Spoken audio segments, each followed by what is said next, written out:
जो अपने युग पर राज करते हैं वे शक्तिशाली नायक या सबसे ऊंचे दर्जे के लोग होते हैं, जो हर चीज से बढ़कर होते हैं। उनके पास ऐसी ताकत होती है जो सब कुछ मिटा देती है।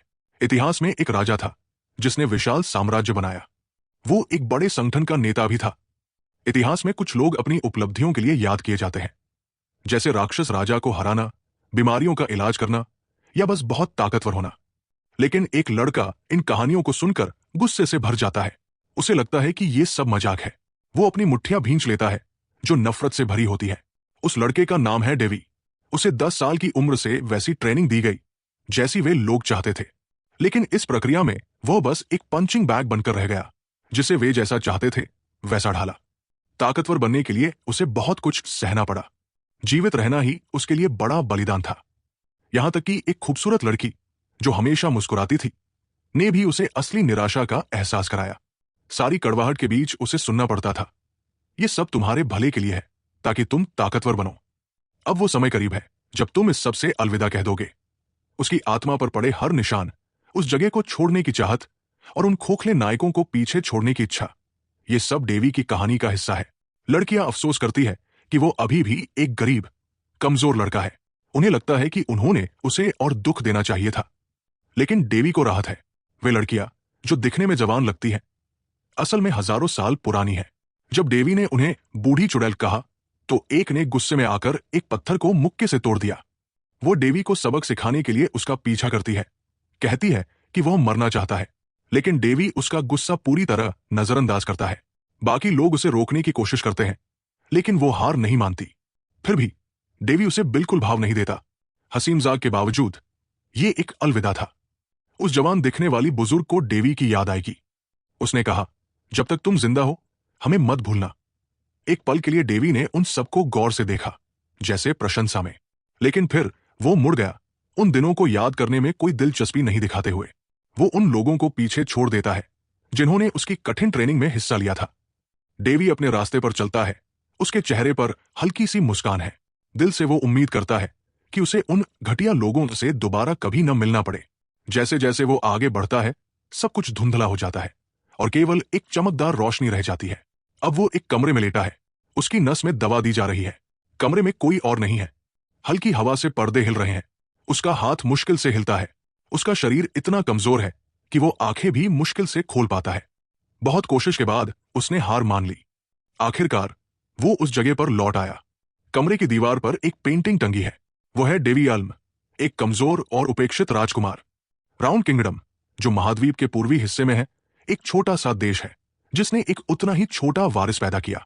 डेवी ने सोचा था कि कुलीन परिवार में जन्म लेने से उसे ऐशो आराम की जिंदगी मिलेगी, लेकिन वो गलत था। उसे लगा था कि उसकी जिंदगी शांत होगी, लेकिन उसे नहीं पता था कि वारिस की स्थिति कितनी खतरनाक है। उसके परिवार के खिलाफ साजिश रची गई। उसे जहर दिया गया और वो हमेशा हमलों के खतरे में रहा। कमजोर होने की वजह से उसे परिवार से निकाले जाने का डर था। उसकी यादों में कोई उसे देख रहा था, लेकिन वो उस हिस्से को भूलना चाहता है। अभी उसका पहला लक्ष्य है ठीक होना। बाकी सब बाद में देखा जाएगा।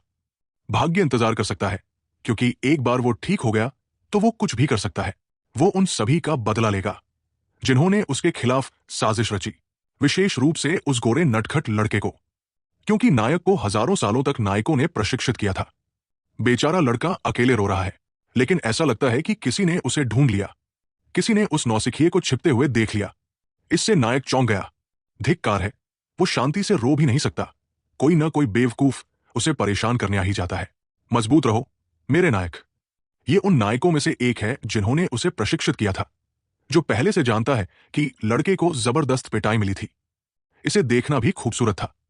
अगर वो यहां सिर्फ उसका मजाक उड़ाने आया है तो आने दो, नायक ने कहा, क्योंकि अब उसके पास जवाब देने की सहन शक्ति नहीं बची।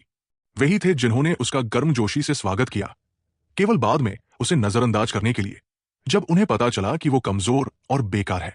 सच तो यह है कि उसे यह बहुत असहज लगा, लेकिन चूंकि वो कमजोर था उसे सब कुछ चुपचाप सहना पड़ा। और अब वो वहां स्पष्ट रूप से परेशान है। वो अपनी मर्जी से उस जगह पर नहीं गया था और उसे यह भी नहीं पता कि उसे वास्तव में क्या करना है। नायक ने लड़के को सांत्वना देने की कोशिश की, ये कहते हुए कि वे लोग आत्मकेंद्रित है और इसमें उसकी कोई गलती नहीं है, क्योंकि उसे नहीं पता कि नायक होने का क्या मतलब है।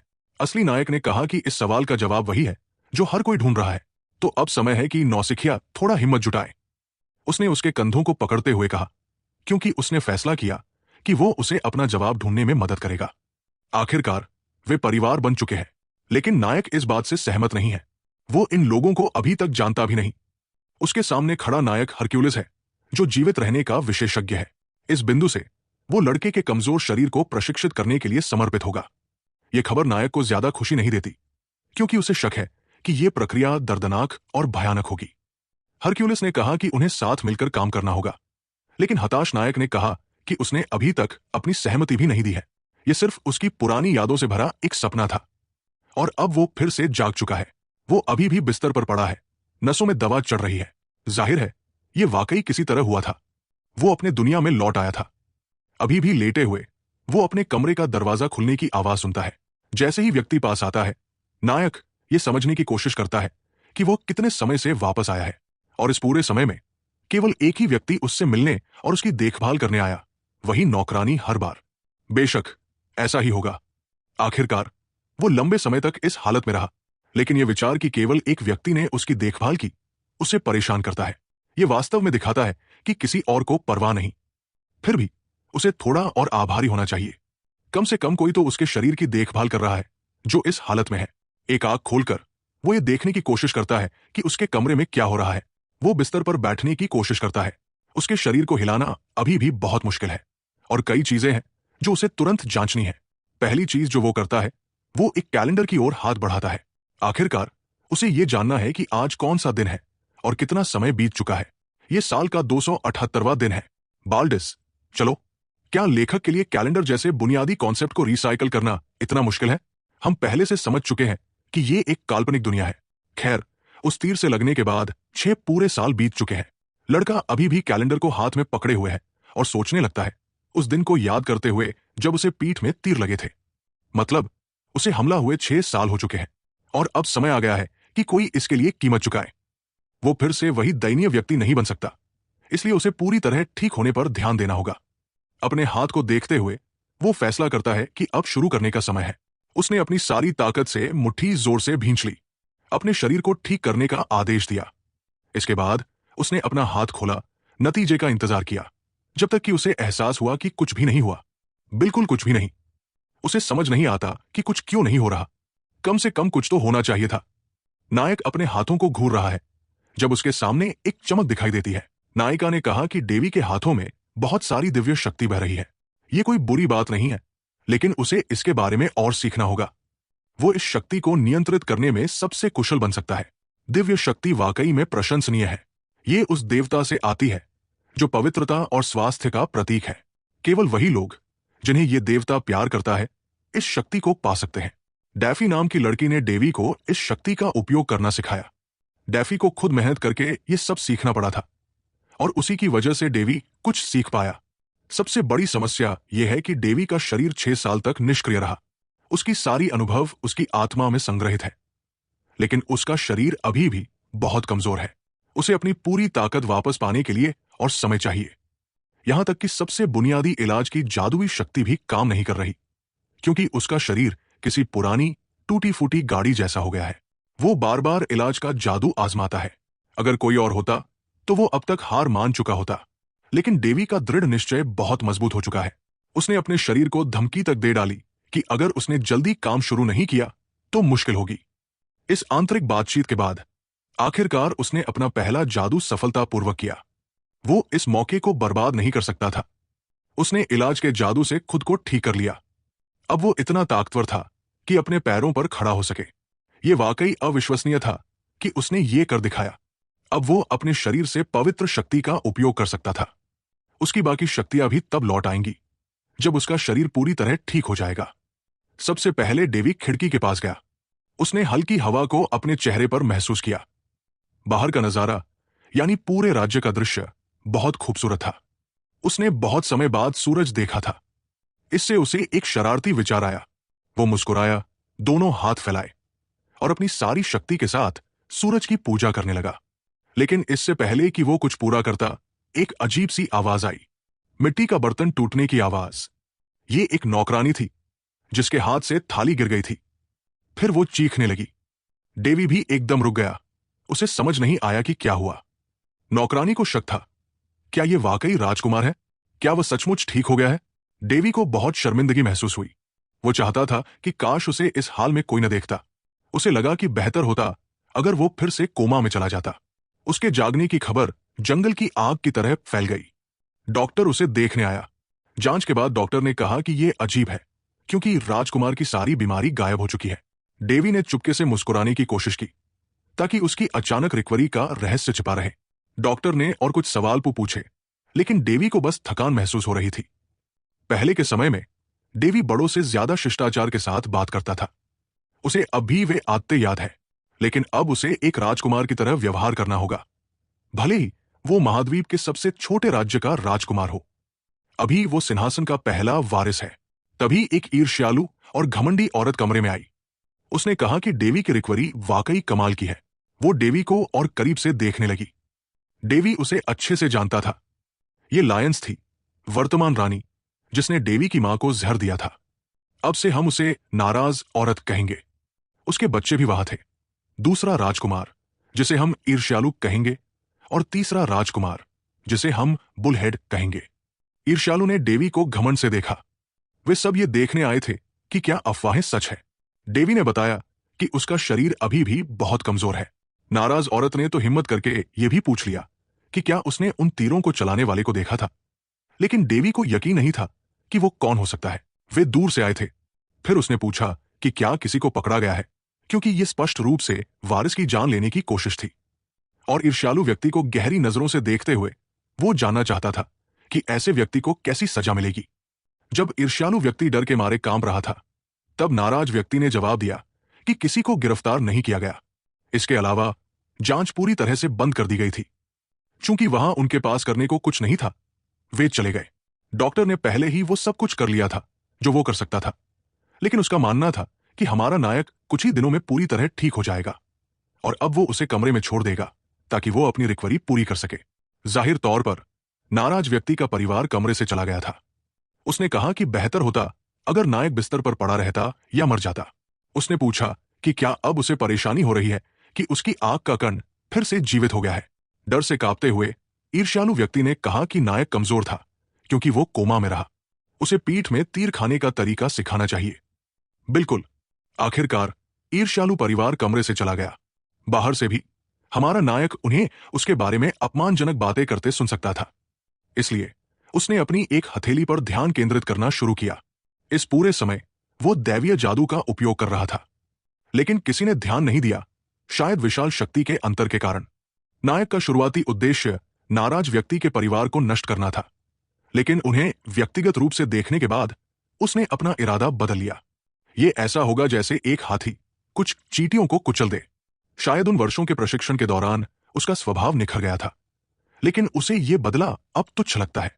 फिर भी उसने फैसला कर लिया कि वो क्या करेगा। वो अब इसे प्राथमिकता नहीं देगा, क्योंकि उसका सबसे बड़ा लक्ष्य पूरी तरह ठीक होना है। और इतने लंबे समय तक बिना खाए वो सोचता है कि उसका अगला भोजन क्या होगा। अपने रूपरंग को अपडेट करने का समय आ गया था। तो पहले कदम के रूप में उसने अपने 80 के दशक के रॉकर जैसे बाल काट दिए। भयानक फैसला। उसके दैवीय शक्ति का उपयोग शुरू करने के बाद कई हफ्ते बीत चुके थे, और रिकवरी को तेज करने के लिए वो शारीरिक व्यायाम भी कर रहा था। फिर भी उसकी दिनचर्या बहुत उबाऊ थी। करने के लिए कुछ भी मजेदार नहीं था। हालांकि चूंकि वो अपनी माना के प्रवाह पर ध्यान दे रहा है, उसकी रिकवरी वाकई तेज हो रही है। इसके अलावा वो अपनी जानकारी बढ़ा रहा है, नेक्रोमेंसी और पारंपरिक चिकित्सा पद्धतियों का अध्ययन कर रहा है, क्योंकि दोनों में मानव शरीर की गहरी समझ शामिल है। अब नायक सिर्फ अपनी उंगलियों से चुटकी बजाकर कुछ शानदार चीजें कर सकता है, जैसे अपने शरीर के चारों ओर पानी बहाना। वाकई जादू का उपयोग जीवन को इतना आसान बना देता है। जब वो विचलित था, किसी ने कहा कि उसके लिए एक संदेश है। ये एमी थी, जो अभी अभी आई थी, लेकिन इस खबर ने उसे खास उत्साहित नहीं किया। उसका भोजन भी लाया गया था, और यह बिल्कुल स्वादिष्ट नहीं लग रहा था। यह सिर्फ एक सामान्य सूप था, जिसने स्वादिष्ट खाने की उम्मीद को उन तीरों से भी ज्यादा तोड़ दिया जो उसकी पीठ में लगे थे। चूंकि उसे अभी भी मरीज माना जाता है, उसके साथ बूढ़े व्यक्ति जैसा व्यवहार किया जा रहा है। चूंकि एमी इसके बारे में कुछ नहीं कर सकती थी, उसने राजकुमार से माफी मांगी। वे पोषक तत्व पर्याप्त नहीं होंगे, इसलिए उसने उसे 5 और सर्विंग्स लाने का आदेश दिया, लेकिन अपनी प्लेट खत्म करने के बाद उसे एहसास हुआ कि उसे 10 हिस्सों की जरूरत है, जिससे नौकरानी बहुत हैरान रह गई। उसके हिचकिचाहट को देखकर उसने उसे आश्वस्त किया, कहा कि ये ठीक है, वो सब कुछ बिना बर्बाद किए खा सकता है। उपचार जादू की वजह से उसका पाचन बहुत तेज है। जाहिर है नायक एक मशीन बन गया है, एक मल मशीन। हालांकि उसे वाकई लगता है कि उसका शरीर बेहतर और बेहतर हो रहा है, लेकिन खाना अंदर, खाना बाहर, और जो इतना खाता है उसे आखिरकार बाथरूम जाना ही पड़ेगा।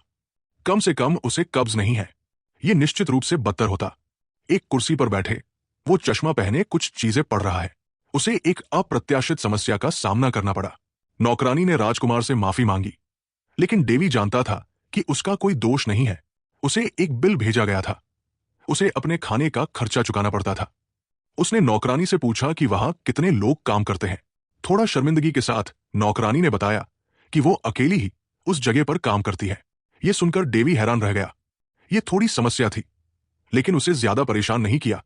पहले उस घर में कई राजकुमार रहते थे, लेकिन अब सिर्फ एक नौकरानी थी जो सब कुछ संभालती थी। डेवी ने सोचा कि उसे अब इस जगह को खुद संभालना होगा। उसने नौकरानी से पूछा कि उन्हें कितना पैसा मिलता है। नौकरानी ने बताया कि उन्हें 6,000 सोने के सिक्के मिले थे, लेकिन अब सिर्फ 10 बचे हैं। यह सुनकर डेवी को बहुत शक हुआ। उसने पूछा कि उनका मासिक बजट कितना होना चाहिए। नौकरानी ने कहा कि उन्हें 500 सिक्के मिलने चाहिए, लेकिन असल में 100 से भी कम मिलते हैं। डेवी को तुरंत लगा कि कोई उनका पैसा चुरा रहा है। फिर उसने नौकरानी की तनख्वाह के बारे में पूछा। उसे यह जानना जरूरी लगा कि क्या उसे ठीक से पैसे मिल रहे हैं। नौकरानी थोड़ा हिचकिचाई, लेकिन उसने बताया कि उसे सिर्फ 1/3 तनख्वाह मिलती है, वो भी सिर्फ राजकुमार की सेवा करने के लिए। यह सुनकर डेवी को लगा कि वो एक अच्छी इंसान है, लेकिन थोड़ी भोली भी। ऐसी नौकरानियां अक्सर कुलीनों की संपत्ति बन जाती है। नौकरानी का नाम था एमी।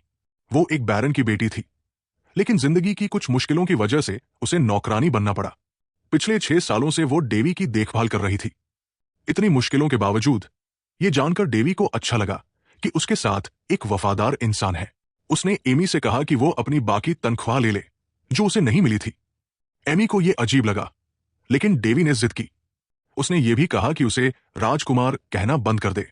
यह बहुत औपचारिक था। एमी को यह आदत नहीं थी और उसने थोड़ा विरोध किया, लेकिन डेवी ने अपने पूरे आकर्षण के साथ कहा कि औपचारिकता से उनके बीच दूरी आती है। सचमुच वो बहुत चालाक था, लेकिन यह स्वाभाविक था कि वो उस इंसान के साथ अच्छा व्यवहार करे जिसने इतने सालों तक उसका साथ दिया। डेवी राजकीय वित्त कार्यालय गया। उसे उम्मीद नहीं थी कि उसे खुद जाना पड़ेगा, लेकिन अपनी समस्याएं सुलझानी थी। वो अभी तक अपने पिता से नहीं मिला था। एमी को डर था कि अगर उसने पैसे गायब होने की बात बताई और रानी को पता चला तो बड़ी मुसीबत हो जाएगी। डेवी को सारी गड़बड़ी और एमी के जोखिम का पता था, लेकिन वो पीछे नहीं हटना चाहता था। उसने एमी से कहा कि वो ध्यान भटकाए नहीं और उसके साथ रहे, वरना पीछे रह जाएगी। सच तो यह है कि डेवी को अपने पिता से सिर्फ नफरत थी, क्योंकि उन्होंने उसकी मां की मौत के बाद कुछ नहीं किया, और उसे एमी में काफी दिलचस्पी थी, जिसने 6 साल तक उसकी देखभाल की थी। वित्त कार्यालय में डेवी को कागजी कार्रवाइयों का सामना करना पड़ा। वहां का अधिकारी बोला कि जो फंड बन चुके हैं उनके बारे में वो कुछ नहीं कर सकता। उस आलसी अधिकारी की मूंछें देखकर ही डेवी का गुस्सा 7वें आसमान पर था। फिर उसने कार्यालय की किताबें देखनी शुरू की। उसे पहले से शक था, लेकिन ऐसा लग रहा था कि वे लोग उसे कमजोर समझ रहे थे, यहां तक कि वो मूंछों वाला क्लर्क भी। डेवी अब तंग आ चुका था। वो बेफिक्र होकर एक कुर्सी पर बैठ गया और गहरी सांस ली। फिर उसने बहुत गंभीर और तीखी नजरों से क्लर्क से पूछा, क्या तुम मेरे साथ मजाक कर रहे हो? न सिर्फ वो क्लर्क, बल्कि कमरे में मौजूद हर कोई उसकी इस प्रतिक्रिया से हैरान था। डेवी ने सीधे मुद्दे पर बात की और पूछा कि उसे उसके सारे सिक्के क्यों नहीं मिल रहे। क्लर्क ने कहा कि वे महल के रखरखाव का खर्चा कम कर रहे हैं। उसने कहा कि सभी कुलीन ऐसा करते हैं। डेवी ने फिर से गहरी सांस ली और कहा कि यह क्लर्क सचमुच उसका धैर्य आजमा रहा है, क्योंकि वो जिस जगह रह रहा है उसका कोई रखरखाव नहीं है। सब कुछ उपेक्षित और परित्यक्त दिखता है। इसलिए वो क्लर्क से इस स्थिति के बारे में स्पष्टीकरण की प्रतीक्षा कर रहा था, विशेष रूप से ये कि पैसा वास्तव में कहां निवेश किया जा रहा था। एक रईस के सामने जो स्पष्ट रूप से नाराज था, क्लर्क कुछ नहीं कर सका सिवाय आज्ञा मानने के। राजकुमारों का अपने वित्त के बारे में जागरूक होना आम बात नहीं है, और इसीलिए लेखा क्लर्क तैयार नहीं था। उसका जवाब पूरी तरह बेकार था। उसने कहा कि वित्त विभाग रखरखाव भुगतानों की देखरेख नहीं करता। भले ही राजकुमार सवाल पूछता रहे, वो कार्यालय केवल बजट का प्रबंधन करता है, वे पैसे बांटने के लिए नहीं है। नायक को पहले से ही ऐसे जवाब की उम्मीद थी। उसने कहा कि कोई भी विभाग हो, वे हमेशा दोष किसी और पर डाल देंगे। चूंकि उसका वहां काम खत्म हो गया था, वो जाने वाला था। वित्त क्लर्क ने पूछा कि क्या वो रखरखाव विभाग जा रहा है, लेकिन राजकुमार के पास वहां जाने का कोई कारण नहीं था, क्योंकि वो जानता था कि वे वही स्पष्टीकरण देंगे, बस दोष को किसी अन्य विभाग पर डालकर समय खरीद लेंगे। उसने क्लर्क को सलाह दी कि वो गबन किए गए पैसे से अपने लिए कुछ खरीद ले। गलियारों में वापस हमारे नायक ने व्यंग्यात्मक टिप्पणी की कि ये जगह कितनी अच्छी तरह से रखरखाव की गई है। रईसों से निपटना वाकई मुश्किल है, खासकर ये देखते हुए कि उन क्लर्कों को कितना अच्छा वेतन मिलता है। यहां तक कि केवल आंशिक वेतन पाने के बावजूद एमी उसके लिए काम करना जारी रखती है। अपनी नौकरानी को दोस्ताना नजरों से देखते हुए उसने पूछा कि क्या वो उसके लिए एक तलवार ला सकती है, जिससे लड़की बहुत घबरा गई। लेकिन उसने स्पष्ट किया कि वो हथियार से किसी को काटने नहीं जा रहा, और उसकी प्रतिक्रिया पर हंसने लगा। वो वाकई बहुत डर गई थी। फिर भी नौकरानी ने कहा कि वो एक तलवार लाएगी। नायक ने उससे झूठ नहीं बोला। उसका इरादा किसी व्यक्ति को काटने का नहीं है। वो जो काटने जा रहा है उसे इंसान कहना भी उचित नहीं। नायक ने अभी हिंसा मोड सक्रिय किया है। चूंकि वो कमजोर स्थिति में है, अगर वो बिना कारण लोगों को काटना शुरू कर दे तो ये बड़ी समस्या होगी। उसे तुरंत निर्वासित कर दिया जाएगा, क्योंकि रईस कहेंगे कि वो पागल हो गया है। वे ऐसी हरकतों को बर्दाश्त नहीं करेंगे। लेकिन हमारे नायक का इस सड़े हुए रईसों के सामने कमजोर बने रहने का कोई इरादा नहीं है। कुछ प्रयास के बाद उसने एक जंगली सुअर का शिकार किया। एमी समझ नहीं पाई कि उसने ये कैसे किया, और हमारे नायक ने कहा कि उसे वो जानवर महल के सामने मिल गया था। ये झूठ था। उसने उस जानवर का शिकार किया था, लेकिन वो कमजोर बनने का नाटक कर रहा है, और उसने नौकरानी से एक प्लेट और वाटरप्रूफिंग एजेंट लाने को कहा, अगर उनके पास हो। लेकिन नौकरानी किसी और चीज को लेकर ज्यादा चिंतित थी, जिसने राजकुमार का ध्यान खींचा। उसने कहा कि वो जानवर के खून को शाही हाथों को छूने नहीं दे सकती। इसके अलावा वो उसे शव काटने की अनुमति नहीं दे सकती, इससे वो खुद को चोट पहुंचा सकता है। हाथ में चाकू लिए हमारे नायक ने कहा कि ये ठीक है, कोई देख नहीं रहा, जिससे वो और चिंतित हो गई। वो अभी राजा से बात नहीं कर सकता, क्योंकि राजनीतिक समय सारिणी के कारण और अन्य विभागों के साथ भी वो ज्यादा कुछ नहीं कर सकता। रानी उसका जीवन और कठिन करने के लिए सब कुछ कर रही है, लेकिन हमारा नायक एक जीवित रहने का विशेषज्ञ है। आखिरकार उसे स्वयं हरक्यूलिस ने प्रशिक्षित किया था, और अब वो सुअर उसका रात का खाना होगा।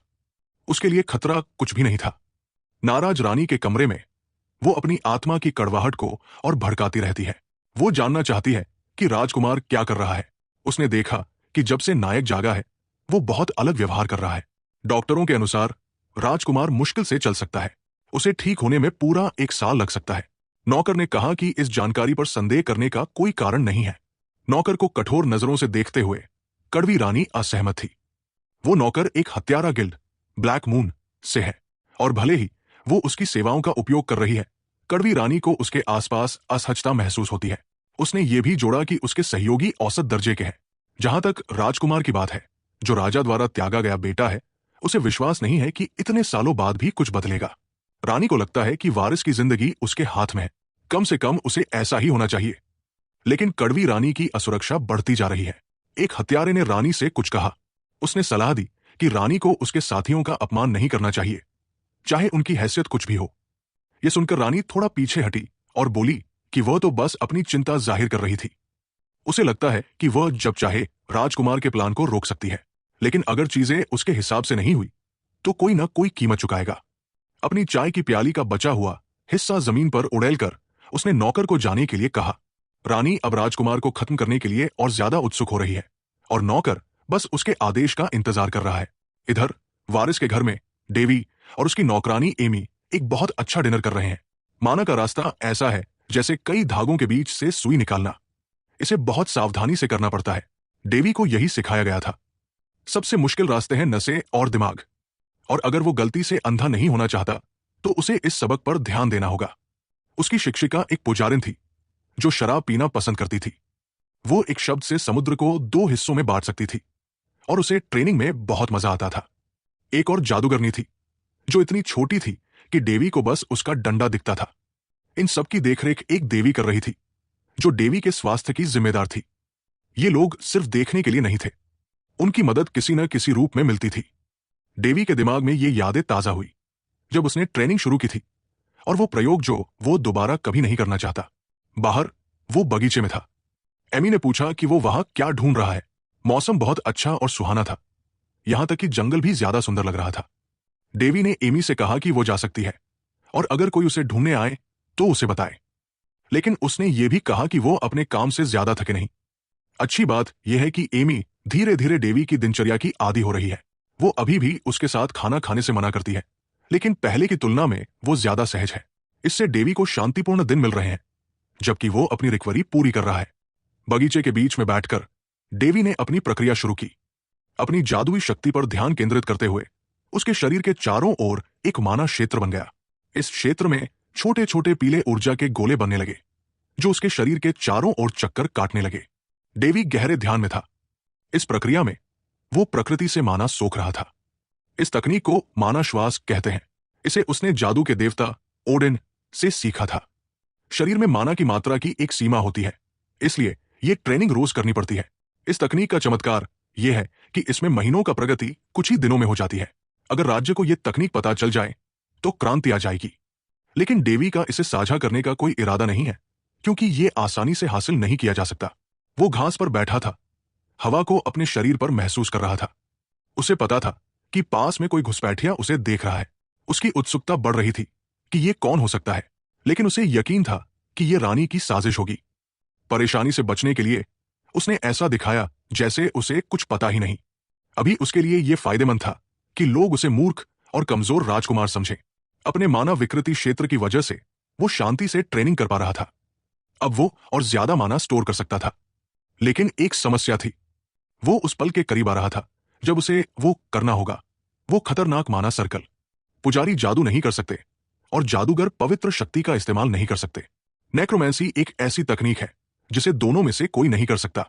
लेकिन जैसा कि आपने देखा, डेवी इन तीनों शक्तियों का उपयोग कर सकता है। ये सब उन दो पागल शिक्षकों की मेहनत की वजह से है, और उन भ्रष्ट शोधकर्ताओं की। इस प्रक्रिया के बारे में सोचने मात्र से नायक को मितली महसूस होती है। सामान्य जादूगर अपने दिल में एक माना सर्कल बनाते हैं ताकि वे अपनी माना को नियंत्रित कर सकें।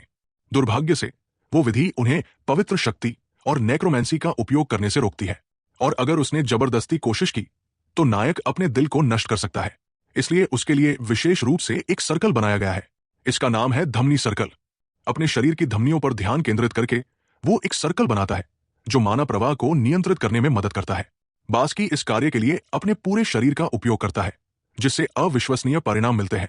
समस्या यह है कि यह व्यावहारिक रूप से शरीर संशोधन है, एक अत्यंत नाजुक प्रक्रिया। एक छोटी सी गलती मृत्यु का कारण बन सकती है। यही कारण है कि हमारा नायक इसे फिर से करने के लिए उत्सुक नहीं था। पिछली बार जब उसने ये कोशिश की थी, वो केवल मामूली त्रुटि के साथ सफल हुआ था, और वह भी अपने शिक्षकों की मदद से। अब इस प्रक्रिया को अकेले करने के लिए मिलकर उसे यकीन नहीं है कि वो सक्षम है या नहीं। अचानक उसने अपने हाथों को छूते हुए हाथ महसूस किए। उसकी आंखों के सामने पारदर्शी आकृतियां दिखाई दी।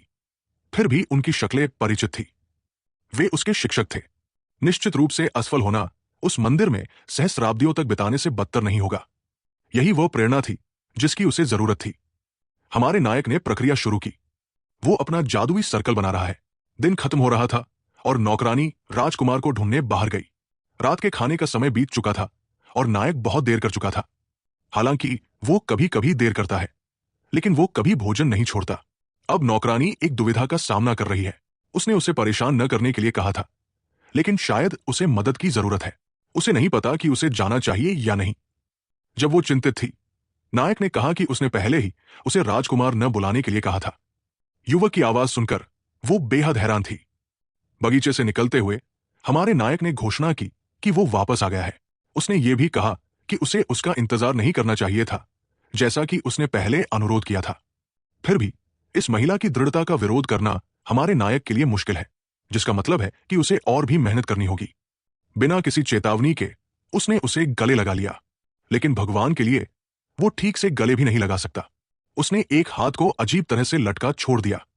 हाँ, फिर भी उसका चेहरा पूरी तरह लाल हो गया, जैसे कि उसे दौरा पड़ रहा हो। तब राजकुमार ने उससे माफी मांगी, ये खुलासा करते हुए कि वास्तव में वो अपनी पूर्ण सीमा तक पहुंच चुका है। पूरी तरह थककर जमीन पर गिर पड़ा। अब ये उस अजीब गले लगाने की व्याख्या करता है। बगीचे में कठिन प्रशिक्षण के बाद नायक को बहुत आराम की जरूरत है। हमारे नायक बिस्तर पर लेटे हुए जागता है, ये महसूस करते हुए कि वो अनावश्यक रूप से चिंतित था। इसके बारे में सोचते हुए उसने वहां कुछ अलग देखा। कुछ उसके हाथ को छू रहा था। वो हाथ एमी का था। वो उसके बगल में सो गई थी। उठते हुए उसे याद आया कि वो पिछले दिन बेहोश हो गया था, जिसने शायद उसे बहुत चिंतित किया होगा। और जिस कार्य को पूरा करने में उसे इतनी हिचक थी, वो पूरी तरह से किया गया। नामी की नसों में वे 3 शक्तियां दौड़ रही है। असामान्य सर्कल के अलावा एक विशेष प्रभाव भी है। खिड़की से आने वाली हवा ने नौकरानी को जगाया। उसने राजकुमार को बाहर देखते हुए देखा। विशेष प्रभाव है सीमाओं का पूरी तरह से अभाव। एक उंगली हिलाकर वो पूरे जादू कर सकता है। ये देखकर कि लड़की जाग गई है, उसने तुरंत उसे सुप्रभात की शुभकामना दी। उस महत्वपूर्ण दिन के बाद 5 महीने बीत चुके थे। एमी तेजी से हंसमुख हो रही थी। उसने उल्लेख किया कि उसे बगीचे में कुछ जड़ी बूटियां मिली। नायक को इससे ज्यादा आश्चर्य नहीं हुआ, क्योंकि वो अपने वर्तमान भोजन से बहुत संतुष्ट है। दूसरी ओर नौकरानी ठीक 3 महीने पहले से बहुत आभारी है। किसी ने उनके दरवाजे पर मांस और सब्जियां छोड़ना शुरू किया, जिससे उनकी जिंदगी बहुत आसान हो गई है। शुरुआत में उसे संदेह था कि यह रानी की कोई चाल हो सकती है, लेकिन जल्द ही उसने इस संभावना को खारिज कर दिया। इस प्रकार कोई और व्यक्ति राजकुमार की मदद कर रहा था। देवी को समझ नहीं आ रहा था कि वो घुसपैठिया कौन है, लेकिन वो जादू का इस्तेमाल कर सकता है और उसे हर बार किसी की मौजूदगी का एहसास होता है। माना का उपयोग करके ये पता लगाना कि वो व्यक्ति कहां से आ रहा है एक आसान काम है। इसी सोच में डूबा हुआ था कि उसकी इंद्रियों ने कुछ और पकड़ा। कुछ लोग उसके घर की ओर आ रहे थे। ये जानकर देवी ने कदम बढ़ाए। एमी अभी भी कह रही थी कि अब उन्हें खाने की कोई समस्या नहीं होगी। देवी ने उसे चीजें व्यवस्थित करने को कहा। एमी को यह समझ नहीं आया जब तक कि देवी ने साफ नहीं किया कि जल्दी ही कुछ मेहमान आने वाले हैं। उसे उत्सुकता थी कि ये लोग कौन हैं। एक छोटा समूह वहां पहुंचा। देवी को यकीन था कि ये रानी के भेजे हुए जासूस हैं, जो उसकी सेहत का जायजा लेने आए हैं। वो शांत चेहरे के साथ उन लोगों को देखता है, ये जानते हुए कि उन्हें पूरी सच्चाई नहीं पता। उसने पुजारी से पूछा कि वो उसकी हालत के बारे में क्या सोचता है। क्या वो जल्दी ठीक हो जाएगा? पुजारी ने कहा कि उसकी हालत बहुत नाजुक है। उसके शरीर पर पवित्र शक्ति का इस्तेमाल करना खतरनाक होगा। उसे तो शुक्रगुजार होना चाहिए कि वो अभी इतना कुछ कर पा रहा है। लेकिन देवी जानता था कि ये पुजारी बकवास कर रहा है। उसने तो इलाज का जादू भी नहीं आजमाया। उसने देवी के सामने की अपनी कसम को भी तोड़ा, सिर्फ रानी की बात मानने के लिए। यह वाकई गुस्सा दिलाने वाला था। देवी को लगता था कि पुजारी को इतना पवित्र बनने की कोशिश बंद कर देनी चाहिए। वो इलाज करने से मना नहीं कर रहा क्योंकि वो नहीं कर सकता, बल्कि इसलिए क्योंकि वो नहीं करना चाहता। देवी ने पुजारी से कुछ तकनीकी सवाल पूछे, ये सोचते हुए कि उसका शरीर तो अब लगभग पूरी तरह ठीक हो चुका है। जवाब में पुजारी ने कहा कि यह लड़का ऐसी बातें कर रहा है जो उसे समझ नहीं आती। पवित्र शक्ति सिर्फ पुजारियों के लिए है और देवी ऐसे बात करता है जैसे उसे सब कुछ पता हो। उसने कहा, तुम्हें इतना घमंड करना बंद करना चाहिए। पुजारी ने एक तंज भरी मुस्कान के साथ कुछ और कहने की कोशिश की। उसने देवी की तुलना रानी के बेटों से की। यह सुनकर एमी ने पुजारी को डांटा और कहा कि वह राजकुमार के सामने है, उसे अपनी जुबान संभालनी चाहिए। पुजारी को एक नौकरानी का सुधारना पसंद नहीं आया और उसने एमी को अनुशासन सिखाने के लिए उस पर हाथ उठाने की कोशिश की। देवी ने यह सब देखा और उसे यह बिल्कुल पसंद नहीं आया। पुजारी ने डींग मारते हुए कहा कि उसने कुछ सम्मानजनक किया, राजकुमार के लिए एक संभावित समस्या को ठीक किया। उसने यह भी कहा कि यह औरत कुछ खास नहीं लगती। वो एमी का चेहरा अपने हाथों में पकड़कर उसके बारे में गंदी बातें सोचने लगा। उसने कहा कि इस औरत की मुस्कान बहुत खूबसूरत है। देवी उसका सिर तुरंत काट देने से खुद को रोक रहा था। पुजारी ने कहा कि चूंकि वो यहां तक आया है, नौकरानी को उसे कम से कम गेट तक छोड़ना चाहिए। उसने कहा कि वो 15 दिन बाद फिर से राजकुमार से मिलेगा। देवी ने एमी से कहा कि वो पुजारी को गेट तक छोड़ाए। एमी को यह आदेश पसंद नहीं आया और पुजारी के दिमाग में साफ तौर पर कुछ गलत इरादे थे। देवी ने उसके बुरे इरादों को नजरअंदाज करने का नाटक किया। आखिरकार वे गेट तक पहुंचे। पुजारी ने एमी से कहा कि वो उसकी बात याद रखे। उसे रात में अकेले आना होगा और राजकुमार की जिंदगी उसके हाथ में है। पुजारी को जरा भी परवाह नहीं थी कि वो क्या कर रहा है, क्योंकि भले ही देवी कुलीन खून का हो, वो अभी भी एक कमजोर और बीमार वारिस था। देवी को अपने शरीर में एक अजीब सनसनी महसूस हो रही थी, जैसे वो और ठंडा होता जा रहा हो। वो समझ नहीं पा रहा था कि ये क्या है। शायद वो बहुत ज्यादा गुस्से में था, लेकिन हीरोज के मंदिर में बिताए समय ने उसे सिखाया था कि जो अपनी भावनाओं पर काबू नहीं रख सकता, वो जानवर से भी गया गुजरा है। फिर भी तलवार हाथ में हो तो उसके विचार बिल्कुल अलग थे। वो पुजारियों की ओर बढ़ा। वे नहीं जानते थे कि वह राजकुमार है। गुस्से पर काबू रखना आपके लक्ष्यों की ओर ले जाने वाला कंपास हो सकता है। अगर आलस प्रगति की चाबी है तो गुस्सा वो ताकत है जो काम करवाती है। वे दोनों पुजारी जमीन पर पड़े थे, शायद अब जिंदा नहीं थे। उनका नेता अभी भी एमी को धमकी दे रहा था। ये साफ कर रहा था कि वह राजकुमार को मार सकता है। पुजारी ने कहा कि राजकुमार की जिंदगी इतनी तुच्छ है कि उसकी मौत से रानी को बहुत खुशी मिलेगी। उसने कहा कि राज्य में कोई भी राजकुमार के पक्ष में नहीं है। इतना ही नहीं, उसे सजा देने का अधिकार किसी के पास नहीं है, क्योंकि वह पुजारी रानी का दायां बायां हाथ है। देवी ने उसका भाषण खत्म होने का इंतजार किया और कहा कि यह बहुत अच्छा है, क्योंकि उसे भी एक बहाना चाहिए था। फिर उसने अपनी तलवार पुजारी पर चलाई। वो आदमी जमीन पर गिर पड़ा, पूरी तरह राजकुमार के रहम पर। देवी ने अपनी नौकरानी एमी से पूछा कि शाही परिवार के खिलाफ अपमान करने की सजा क्या है। पुजारी को उम्मीद नहीं थी कि ऐसा होगा। उसे लगता था कि राजकुमार अभी भी बिस्तर पर पड़ा है। देवी को पता था कि पुजारी यह भी जानना चाहता है कि वो इतना कमजोर होकर भी कैसे हिलडुल रहा है। देवी ने सोचा कि यह पुजारी इतना निचले स्तर का है, उन्हें कभी ऐसी औसत शक्ति की जरूरत नहीं थी। उसने फिर से एमी से पूछा और जोर देकर कहा कि उसने पहले ही बता दिया था कि उसे बात दोहराने की आदत नहीं है। एमी को ठीक ठीक पता था कि ऐसी गलती की सजा क्या है, तुरंत फांसी। और यही हुआ। पुजारी का सिर अब उसकी गर्दन से लटक रहा था, खून जमीन पर टपक रहा था। पुजारी दर्द में चिल्लाया और बोला कि रानी इसे ऐसे नहीं छोड़ेगी। देवी ने यह सुनकर हल्की सी मुस्कान दी। उसने पुजारी को चेतावनी के लिए धन्यवाद दिया, लेकिन एक वादा भी किया, जो भी राजकुमार के खिलाफ खड़ा होगा वो भी गिरेगा। इसके बाद एमी ने डरते हुए कहा कि राजकुमार पागल हो गया है, क्योंकि उसने एक बहुत महत्वपूर्ण व्यक्ति को मार दिया, पवित्र भूमि का एक शिष्य। लेकिन देवी ने कहा कि उस आदमी ने उसकी जान लेने की कोशिश की थी और उसने सिर्फ राज्य के कानून को लागू किया। कड़वी रानी लायंस को बहुत गुस्सा आया। उसने देवी पर हमला करने की कोशिश की, लेकिन देवी को यह सब मजेदार लगा। जब वो कोमा में था तब राज्य के कानून इतने सख्त नहीं थे, यहां तक कि उस पर हुए हमले की जांच भी नहीं हुई थी। देवी ने कहा कि इतना कुछ होने के बाद भी राजा चुप रहा। उसने तो बस एक ऐसे शख्स को सजा दी जिसने शाही परिवार का अपमान किया। यह बेतुका है कि पीड़ित को उसकी अपनी कार्रवाइयों के लिए सजा दी जाए। उसने रानी से पूछा कि शाही परिवार कब से निचले दर्जे के शिष्यों से कम हो गया। रानी को यह तंज पसंद नहीं आया, क्योंकि देवी ने उसके अनुयायियों की कीमत कम कर दी थी। उसने कहा कि कोई सबूत नहीं है और देवी को अपने खाली दिमाग से फैसले नहीं करने चाहिए। उसने कहा कि वो अपनी मां जितना ही मूर्ख है। ये शब्द सुनकर देवी का गुस्सा भड़क गया। रानी ने और उकसाया, कहा कि वह और उसकी मां दोनों हीन प्राणी है। देवी के अंदर का गहरा गुस्सा बाहर आने लगा। उसने रानी को सलाह दी कि किसी के माता पिता को गाली देना बुद्धिमानी नहीं है, खासकर उस शख्स के सामने। उसकी ऊर्जा इतनी तीव्र थी कि रानी पीछे हट गई। रानी की नौकरानियों ने तलवारें और हथियार निकाल लिए। वे प्रशिक्षित थी और रानी की रक्षा के लिए तैयार थी। उनमें से एक नौकरानी देवी के पीछे खड़ी थी। उसकी मौजूदगी देवी को जानी पहचानी लगी। देवी ने कहा कि अगर रानी ने थोड़ी और कोशिश की होती तो यह सब ज्यादा मजेदार होता।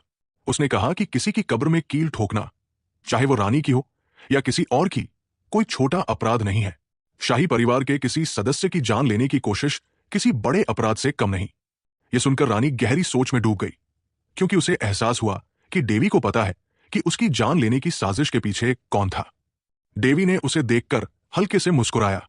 वो हमेशा से जानता था कि वो ऐसा व्यक्ति नहीं है जो अपने कार्ड्स लंबे समय तक छिपाए रखे। जब से रानी ने एक मरीज को थप्पड़ मारा था, यह साफ था कि वह किसी की परवाह नहीं करती। देवी ने रानी से कहा कि वो उसके महल में ठीक से व्यवहार करे, क्योंकि जैसा कि वो देख सकती है, यह इमारत बहुत खराब हालत में है। आखिरकार यह रानी ही थी जिसने वहां से सारे नौकर हटा दिए थे।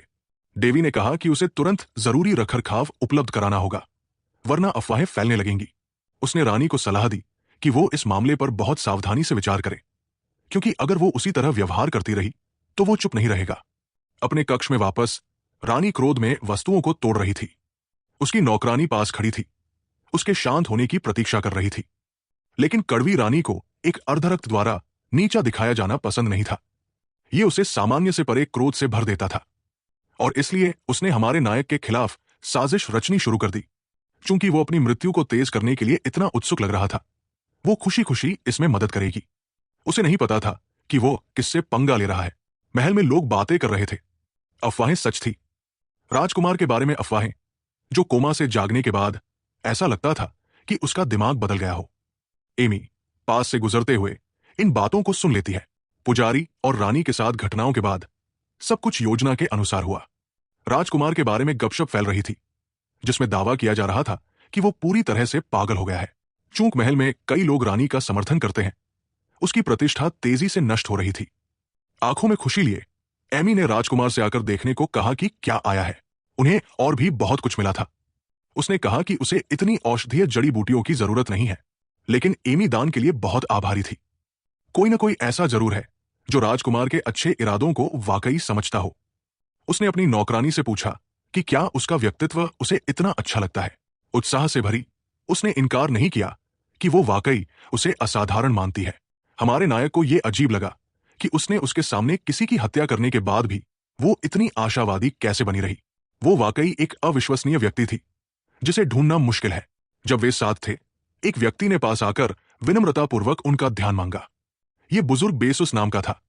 उसने रानी के आदेश पर पापियों को राजकुमार के सामने लाया था। ये वे लोग थे जो राजकुमार के धन को हड़पने के लिए जिम्मेदार थे। उनमें कुछ परिचित चेहरे थे। राजकुमार ने पूछा कि इस तरह के अपराध की सजा आमतौर पर क्या होती है। बूढ़े ने जवाब दिया कि यह राजकुमार पर निर्भर करता है, लेकिन आमतौर पर इसमें सिर कलम करना शामिल है।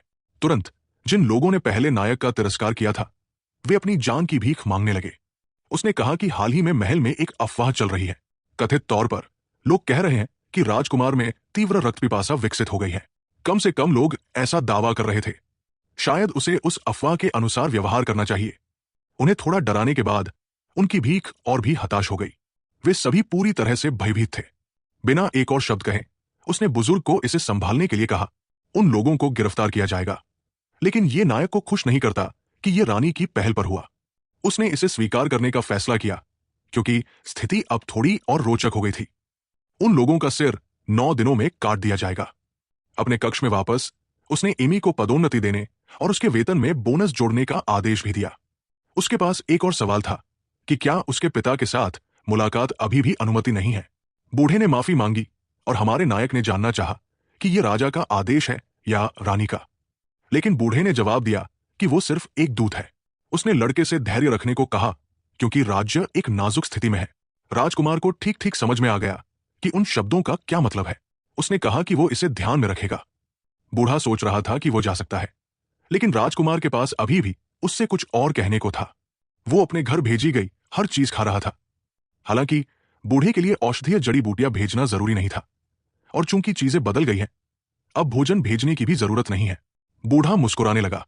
उसने कहा कि उसे नहीं पता कि राजकुमार किस बारे में बात कर रहा है, लेकिन ऐसा लगता है कि उसे आशीर्वाद मिला है।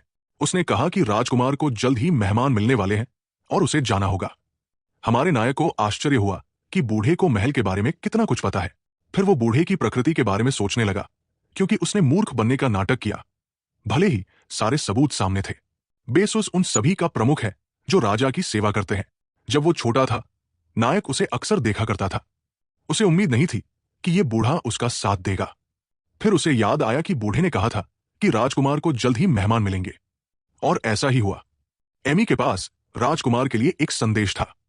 उसने बताया कि चौथा और दूसरा राजकुमार वहां है। दोनों नायक की ओर जंगली जानवरों की तरह झपटे उस पर टूट पड़े।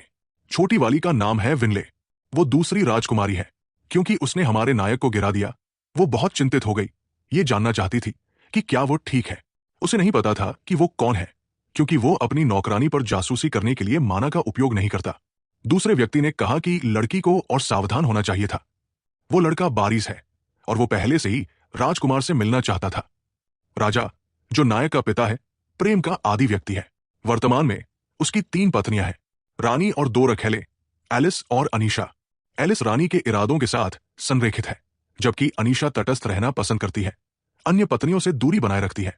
बारिश और विनले इस महिला के बच्चे हैं, जो उन्हें नायक के भाई बहन बनाता है। जब लड़का घटना के लिए माफी मांग रहा था, लड़की ने कुछ देखा। वो अचानक कुछ करने वाली थी।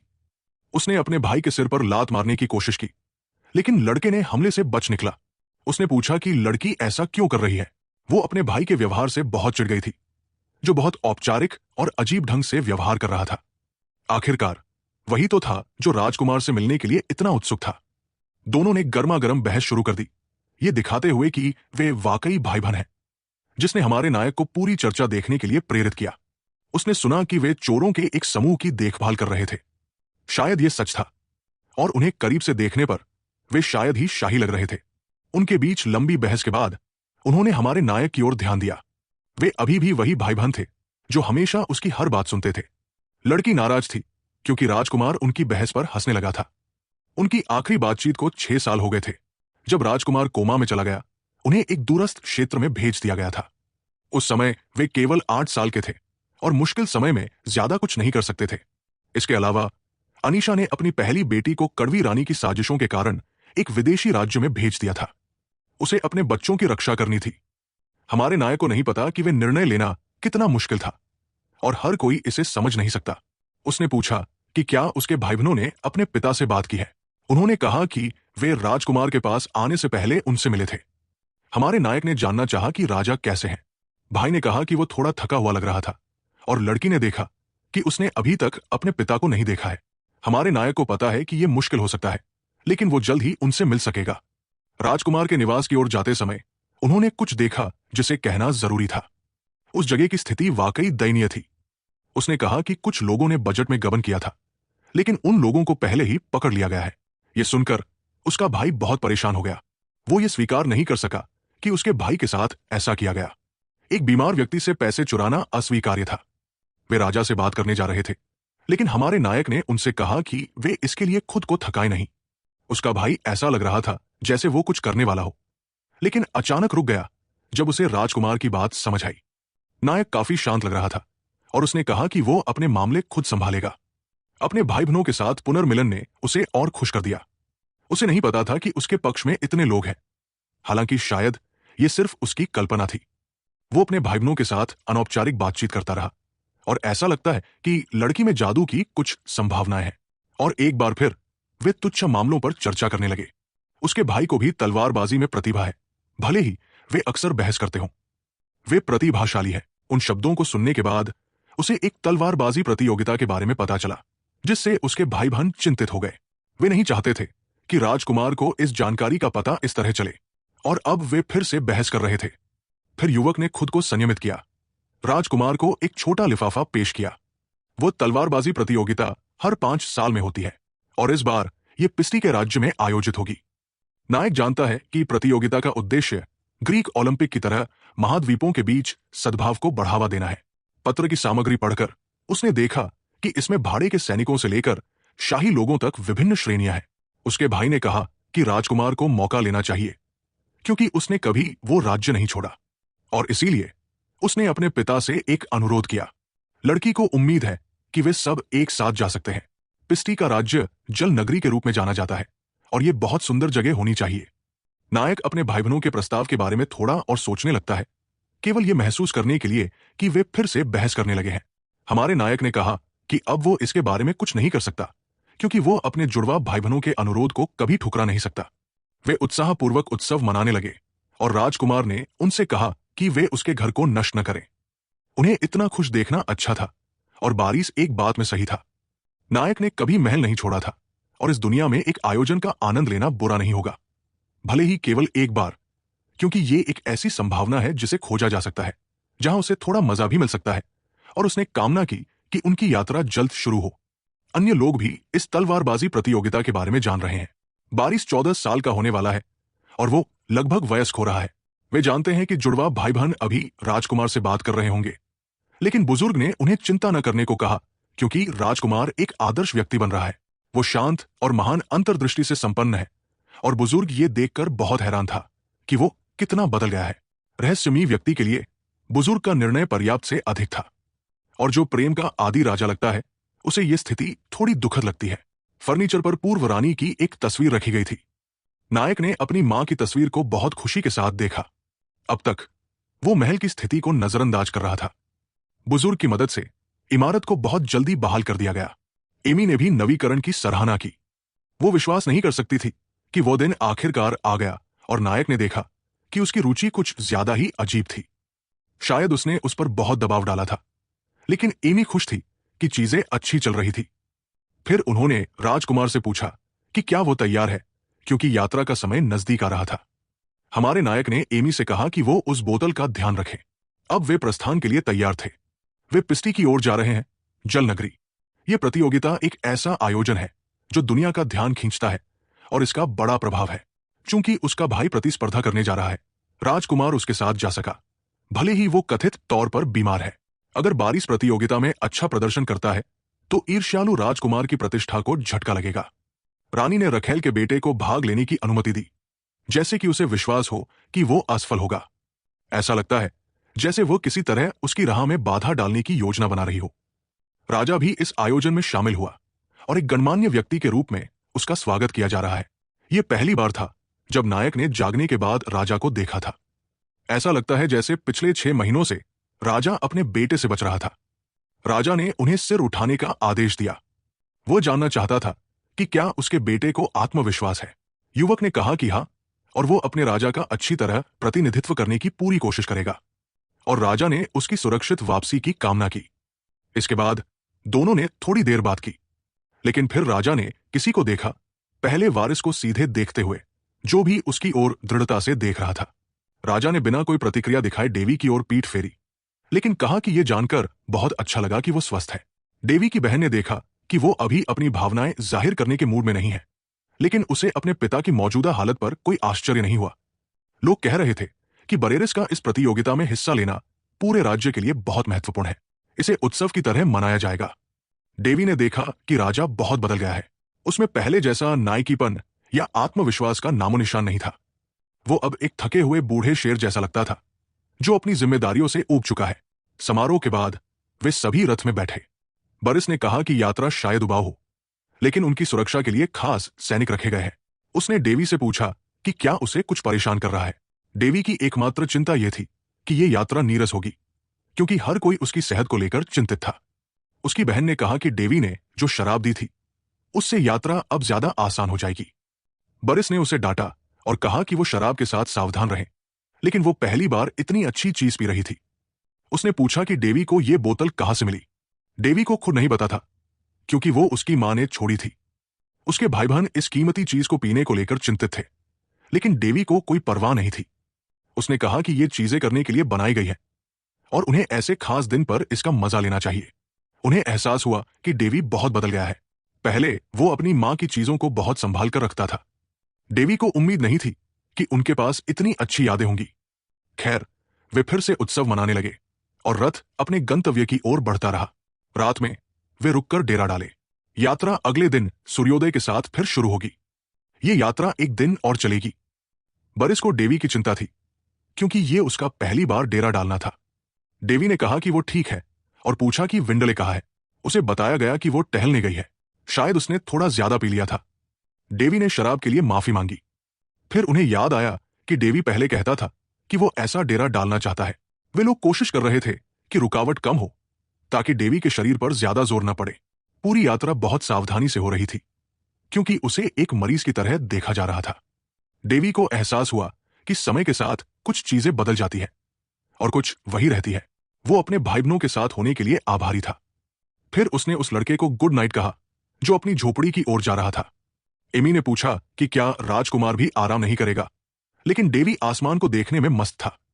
चांद उस रात ज्यादा खूबसूरत लग रहा था। एक टहनी हाथ में लेकर उसने कुछ हरकतें शुरू की। उसने कहा कि यह उसकी वापसी के लिए सही मौका है, और एमी से पूछा कि वो क्या सोचती है। आसमान की ओर इशारा करते हुए उसने कहा कि लाल चांद को साइरस और नीले चांद को क्रायस कहते हैं। एक सैनिक ने उसे यह बताया था। लाल चांद चमकता है जब नीला चांद फीका पड़ता है। यह कहानी वहां के बच्चे भी जानते हैं। डेवी ने माना कि उसे ऐसी बातें किसी औरत के साथ करनी चाहिए थी। तभी एक और सैनिक पास आया और पूछा कि वो अकेले किससे बात कर रहा है। उसे नहीं पता था कि डेवी किसी और से बात कर रहा है। डेवी बस दूर से देखता रहा, क्योंकि ये वो था जिसने सैनिक से बात की थी, और अब सैनिक को लग रहा था कि उसने किसी भूत से बात की। उसके भाई बहनों ने कुल 5 सैनिक रखे थे, जिनमें से 4 खास योद्धा थे। ये सुरक्षा के लिए काफी होना चाहिए, बशर्ते कोई बड़ी घटना न हो, जैसे कि हत्यारों का हमला। डेवी को पता था कि उनका पीछा लगभग 20 लोग कर रहे हैं। वे शायद तब हमला करेंगे जब सब सो जाए। वे अपने निशान छिपाने में बहुत माहिर थे। ये रानी के लिए एक शानदार मौका था कि वो उन सबको खत्म कर दे। वो ऐसा मौका कभी नहीं छोड़ती। डेवी को यह सब अच्छा नहीं लग रहा था, क्योंकि इससे उसकी असली ताकत जाहिर हो सकती थी। लेकिन गहराई से सोचने पर उसे लगा कि यह कोई मायने नहीं रखता, क्योंकि जो लोग उसकी ताकत देखेंगे वे जिंदा नहीं बचेंगे। उसके तलवार गुरु ने कहा था, अगर तुम्हारे पास दांत नहीं है तो मसूड़ों से काटो। जो कुछ भी वो अपने हाथों में पकड़ता है वो हथियार बन जाता है। जीवित रहने की लड़ाई में कोई नियम नहीं है। हथियार शरीर का विस्तार है। उनके उपयोग के आधार पर यहां तक कि कपड़े भी उत्कृष्ट तलवारें बन सकते हैं। हमारे नायक ने महसूस किया कि वे हत्यारे अपेक्षा से कमजोर थे। वे हरमेसा के करीब ही नहीं पहुंचे जिसने उसे प्रशिक्षित किया था। अंत में यह एक उबाऊ व्याकुलता से ज्यादा कुछ नहीं था, और वो केवल इसकी पुष्टि के लिए पूछने वाला था, क्योंकि वो जानता है कि उन्हें कड़वी रानी ने मरने के लिए भेजा था। फिर भी उसके दुश्मनों ने अपनी संयम बनाए रखा। अगर वे सवालों का जवाब नहीं देना चाहते तो राजकुमार उन्हें मजबूर नहीं करेगा, क्योंकि इससे पहले ही हो चुका कुछ नहीं बदलेगा। लेकिन वो जानना चाहेगा कि रानी ने उस हमले से क्या हासिल करने की उम्मीद की थी, क्योंकि यह राज्य को हिला देगा। यहां तक कि उसे भी इसके साथ मुश्किल होगी। ऐसा लगता है जैसे उसके आत्मविश्वास के पीछे कोई छिपा कारण है। हमारे नायक ने अपने हमलावरों को तितर बितर करना शुरू किया। उसने देखा कि उनमें से कुछ अभी तक भागे नहीं थे। जाहिर है उसे स्थिति की गंभीरता समझ नहीं आई थी। उसने आदेश दिया कि रानी को एक संदेश भेजा जाए। वो उसका सब कुछ नष्ट कर देगा, भले ही वो उसे परेशान करना बंद कर दे। हत्यारे एक पल के लिए हिचकिचाए, लेकिन ये जानते हुए कि उन्हें फांसी दी जाएगी वे क्षेत्र से भाग गए, राजकुमार को पूरी तरह अकेला छोड़कर। लड़के के चेहरे पर मुस्कान थी और उसने पूछा कि क्या हत्यारे केवल उसके आदेश देने के कारण भाग रहे हैं। उसने कहा कि यह एक सस्ती उकसावे से ज्यादा कुछ नहीं था। एक गुप्त तकनीक का उपयोग करते हुए उसने अभी भी जीवित बचे आखिरी हत्यारों को खत्म कर दिया और उनकी बुद्धिमत्ता का मजाक उड़ाने लगा जो उस जाल में फंस गए थे। एक हत्यारे के लिए सबसे महत्वपूर्ण गुण धैर्य है। अगर कोई गवाह न बचे तो यह हत्या है, इसलिए उन्हें यह याद रखना चाहिए। इन शब्दों को कहते हुए दो अन्य हत्यारों ने उस पर हमला करने की कोशिश की, लेकिन नायक पर पीछे से वार करना बेकार था। समस्या यह है कि उनमें से एक वाकई भागने की कोशिश कर रहा था, जबकि बाकी थोड़ा समय खरीदने की कोशिश कर रहे थे। लेकिन नायक ने उन्हें आसानी से खत्म कर दिया। उसने कहा कि उसके दुश्मन उस टहनी से ज्यादा मूल्यवान नहीं थे जिसे उसने हथियार के रूप में इस्तेमाल किया था। उसने अपनी उंगली जंगल में एक गहरे स्थान की ओर इशारा किया। उसकी नजर एक ऐसे वस्तु पर टिकी थी जिसे उसने घात के बारे में जानते ही तैयार कर लिया था। उसका निशाना उसकी नजरों से बच नहीं सकता था। बस एक उंगली की चुटकी और हत्यारा आत्मा विस्फोट तकनीक में फंस गया। वो तकनीक थोड़ी क्रूर थी।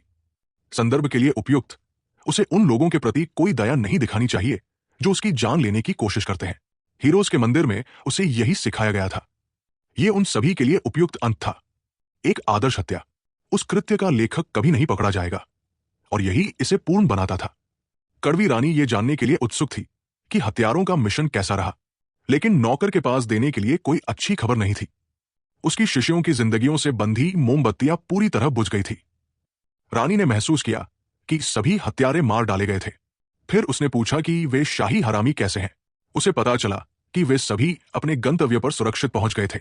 हत्यारों की अक्षमता का सामना करते हुए कड़वी रानी ने महिला के चेहरे पर थप्पड़ मार दिया। उसने कहा कि वे बेकार मूर्ख हैं जो कुछ रातों में कुछ बच्चों का ख्याल नहीं रख सके। 20 हत्यारे कैसे हार सकते हैं? वे अभी भी सब कुछ जांच रहे हैं, और ऐसा लगता है कि कोई राजकुमार की मदद कर रहा है। लेकिन रानी को नहीं पता कि वे हरामियों की मदद कौन कर सकता है, और इससे वो और भी क्रोधित हो जाती है। उसने हत्यारे को यह पता लगाने का आदेश दिया कि वो सहायक कौन है, क्योंकि वो उसकी ओर अपना गुस्सा निर्देशित करेगी। हत्यारे को स्पष्ट करते हुए कि वो उनके साथ असफलताएं जमा करने के लिए काम नहीं कर रही है, और अगर अगली बार परिणाम वो नहीं हुआ जो वो चाहती है तो वो उसका अनुबंध खत्म कर देगी और ब्लैक मून को पूरी तरह से मिटाने के लिए ताज की सारी शक्ति का उपयोग करेगी। नौकर ने कहा कि वो उन शब्दों को याद रखेगी। गाड़ी के अंदर वे पहले से ही क्षितिज पर पिस्टी का राज्य देख सकते हैं। जुड़वा भाई बहन आपस में बहस करने लगे, लेकिन देवी को राहत थी कि वे अपने गंतव्य पर पहुंच चुके हैं। ये एक छोटा सा राज्य है, लगभग सिंगापुर जितना बड़ा, लेकिन यहाँ की ऐतिहासिक गलियां और खूबसूरती इसे पूरे महाद्वीप में सबसे सुंदर जगहों में से एक बनाती है। देवी इस जगह की खूबसूरती को निहार रहा था। उसके भाई ने देखा कि वो यहां आकर बहुत खुश लग रहा है।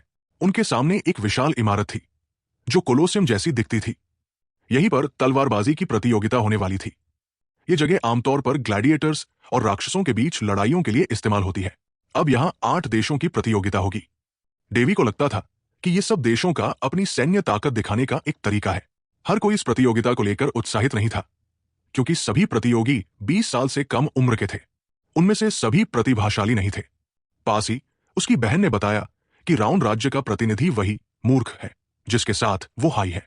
डेवी को उनकी बहस मजेदार लगी, लेकिन वो जानता था कि उसके भाई का तलवारबाजी का कौशल मध्यम स्तर का है। वो जल्द ही मास्टर बनने वाला है, जो इतनी कम उम्र में वाकई प्रभावशाली है। फैलन राज्य की प्रतिनिधि मशहूर तलवार राजकुमारी है। डेवी को नहीं पता था कि वो कौन है। उसकी बहन ने कहा कि पूरे राज्य में हर कोई उसे जानता है। जाहिर है, जब डेवी कोमा में था तब ये नई हस्ती उभरी। एलेनो फैलन अपने राजा की इकलौती राजकुमारी है और उसके 9 भाई हैं। वो राजा की सबसे पसंदीदा भी है, लेकिन उसके भाई बहनों ने बताया कि उसकी प्रसिद्धि सिर्फ राजकुमारी होने की वजह से नहीं है। वह दिव्य तलवार की धारक है जिसे भगवान का आशीर्वाद प्राप्त है।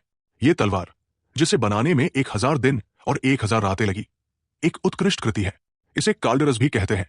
डेवी को यह नाम बहुत समय बाद सुनने को मिला, क्योंकि तलवार के देवता हेरिस उसके पहले शिक्षक थे जब वो हीरोज के मंदिर में था। हेरिस भले ही आलसी था, लेकिन वो बहुत कुशल था। डेवी ने अक्सर उस तलवार का नाम सुना था जिससे राक्षस राजा को हराया गया था, इसलिए यह स्वाभाविक था कि हेरिस ने वहां अपनी छाप छोड़ी होगी। फिर भी डेवी को थोड़ा अजीब लग रहा था। तभी एक लड़की डेवी के पास से गुजरी और उसने पीछे मुड़कर देखा। जब उससे पूछा गया कि क्या हुआ, तो उसने अपनी भावनाएं छिपाते हुए कहा कि कुछ खास नहीं। दिव्य तलवार कभी क्षतिग्रस्त नहीं हुई और यह जादू प्रकट कर सकती है, क्योंकि इसमें एक आत्मा बसती है जिसे इसके रचनाकारों और धारकों ने पोषित किया है। इसे बेकार में दिव्य तलवार नहीं कहते। सदियों बाद ये एलेना को अपनी धारक के रूप में चुनती है। लेकिन इस राजकुमारी की प्रसिद्धि का एक और कारण भी है जो उतना ही महत्वपूर्ण है। वो महाद्वीप की सबसे खूबसूरत महिलाओं में से एक है। डेवी को यह जानकारी पसंद आई, क्योंकि उसके लिए यही हिस्सा सबसे ज्यादा मायने रखता था। उसी दिन बाद में डेवी ने पूछा कि क्या कोई और पोशाक नहीं है, क्योंकि उसे एमी ने जो चुनी थी वो पसंद नहीं आई। लेकिन एमी बहुत प्रभावित थी। उसने कहा कि भले ही उसे पोशाक पसंद न हो, वो राज्य का प्रतिनिधि है और उसे अच्छे से तैयार होना होगा। यह आयोजन सिर्फ प्रतियोगिता के लिए नहीं था, शाही परिवार के और भी हित थे। आखिरकार डेवी अपने भाई बहनों से मिला। जुड़वा भाई बहनों को उसकी पोशाक बहुत पसंद आई। लड़के ने डेवी से कहा कि वो उस लड़की की ज्यादा तारीफ न करे, वरना वो इसे सच मान लेगी। तुरंत बाद उस लड़की ने उसका पैर कुचल दिया। जब वो लड़का दर्द से उबर रहा था, डेवी अपनी बहन के साथ चला गया। वे एक शाही नृत्य समारोह में जा रहे थे। एक बार फिर वो रहस्यमयी लड़की विचलित लग रही थी। उसने शोर की थोड़ी शिकायत की, लेकिन वो डेवी की ओर देख रही थी। ये आयोजन नई पीढ़ी के कुलीनों के लिए एक दूसरे से मिलने का सही मौका था। रहस्यमयी महिला ने कहा कि यह जगह बुरी नहीं है, और हालांकि कोलोसियम बर्बर था, यह बहुत सुंदर था। प्रतियोगिता के सम्मान में एक भव्य भोज परोसा जा रहा था। हॉल के अंदर रईस एक दूसरे को बेहतर जान रहे थे। हमारे नायक ने उन लोगों को देखा जो संभावित प्रतिभागी थे। आयु प्रतिबंध के कारण वे सभी बहुत युवा दिख रहे थे। हालांकि सहायक थोड़े बड़े थे, फिर भी वे बहुत युवा लग रहे थे, और उनमें से कोई एक विशेष रूप से लोकप्रिय दिख रहा था। उस सटीक क्षण में बारिश को कई लोग घेर रहे थे। ऐसा लगता था कि कई लड़कियां उसमें काफी रुचि रखती थी। उसकी क्षमताओं को देखते हुए यह अपेक्षित था। उन्हें इस क्षण का लाभ उठाकर अपने संभावित प्रतिद्वंद्वियों के बारे में और जानना चाहिए। विनले को भी काफी ध्यान मिल रहा था। हमारे नायक को यह आयोजन बहुत जीवंत लगा। उसने अपने भाई की किसी तरह मदद करने के बारे में भी सोचा, क्योंकि लड़का स्पष्ट रूप से किसी तरह के समर्थन की चाहत रखता था, और यह देखकर दुखी था कि राजकुमार ने उसे पूरी तरह नजरअंदाज कर दिया था। उसे नहीं पता था कि राजकुमार चाहता था कि युवक थोड़ा जीवन का आनंद ले। जाहिर है, बहुत ज्यादा प्यार करना एक ऐसा गुण है जो नायक को अपने पिता से विरासत में मिला है। विनले उस दिन का इंतजार कर रही थी जब वो अपने भाई के साथ नृत्य कर सके। उसे नहीं पता था कि लड़की भी नृत्य करती है, लेकिन शाही रक्त होने के नाते उसे यह सीखना पड़ा था। लड़की जानना चाहती थी कि राजकुमार परेशान क्यों लग रहा है। अगर उसकी वर्तमान स्थिति न होती तो वो भी प्रतियोगिता में भाग ले सकता था, क्योंकि वो भी प्रतिभाशाली है। हमारे नायक ने कहा कि वो उसे बहुत ऊंचा स्थान देती है।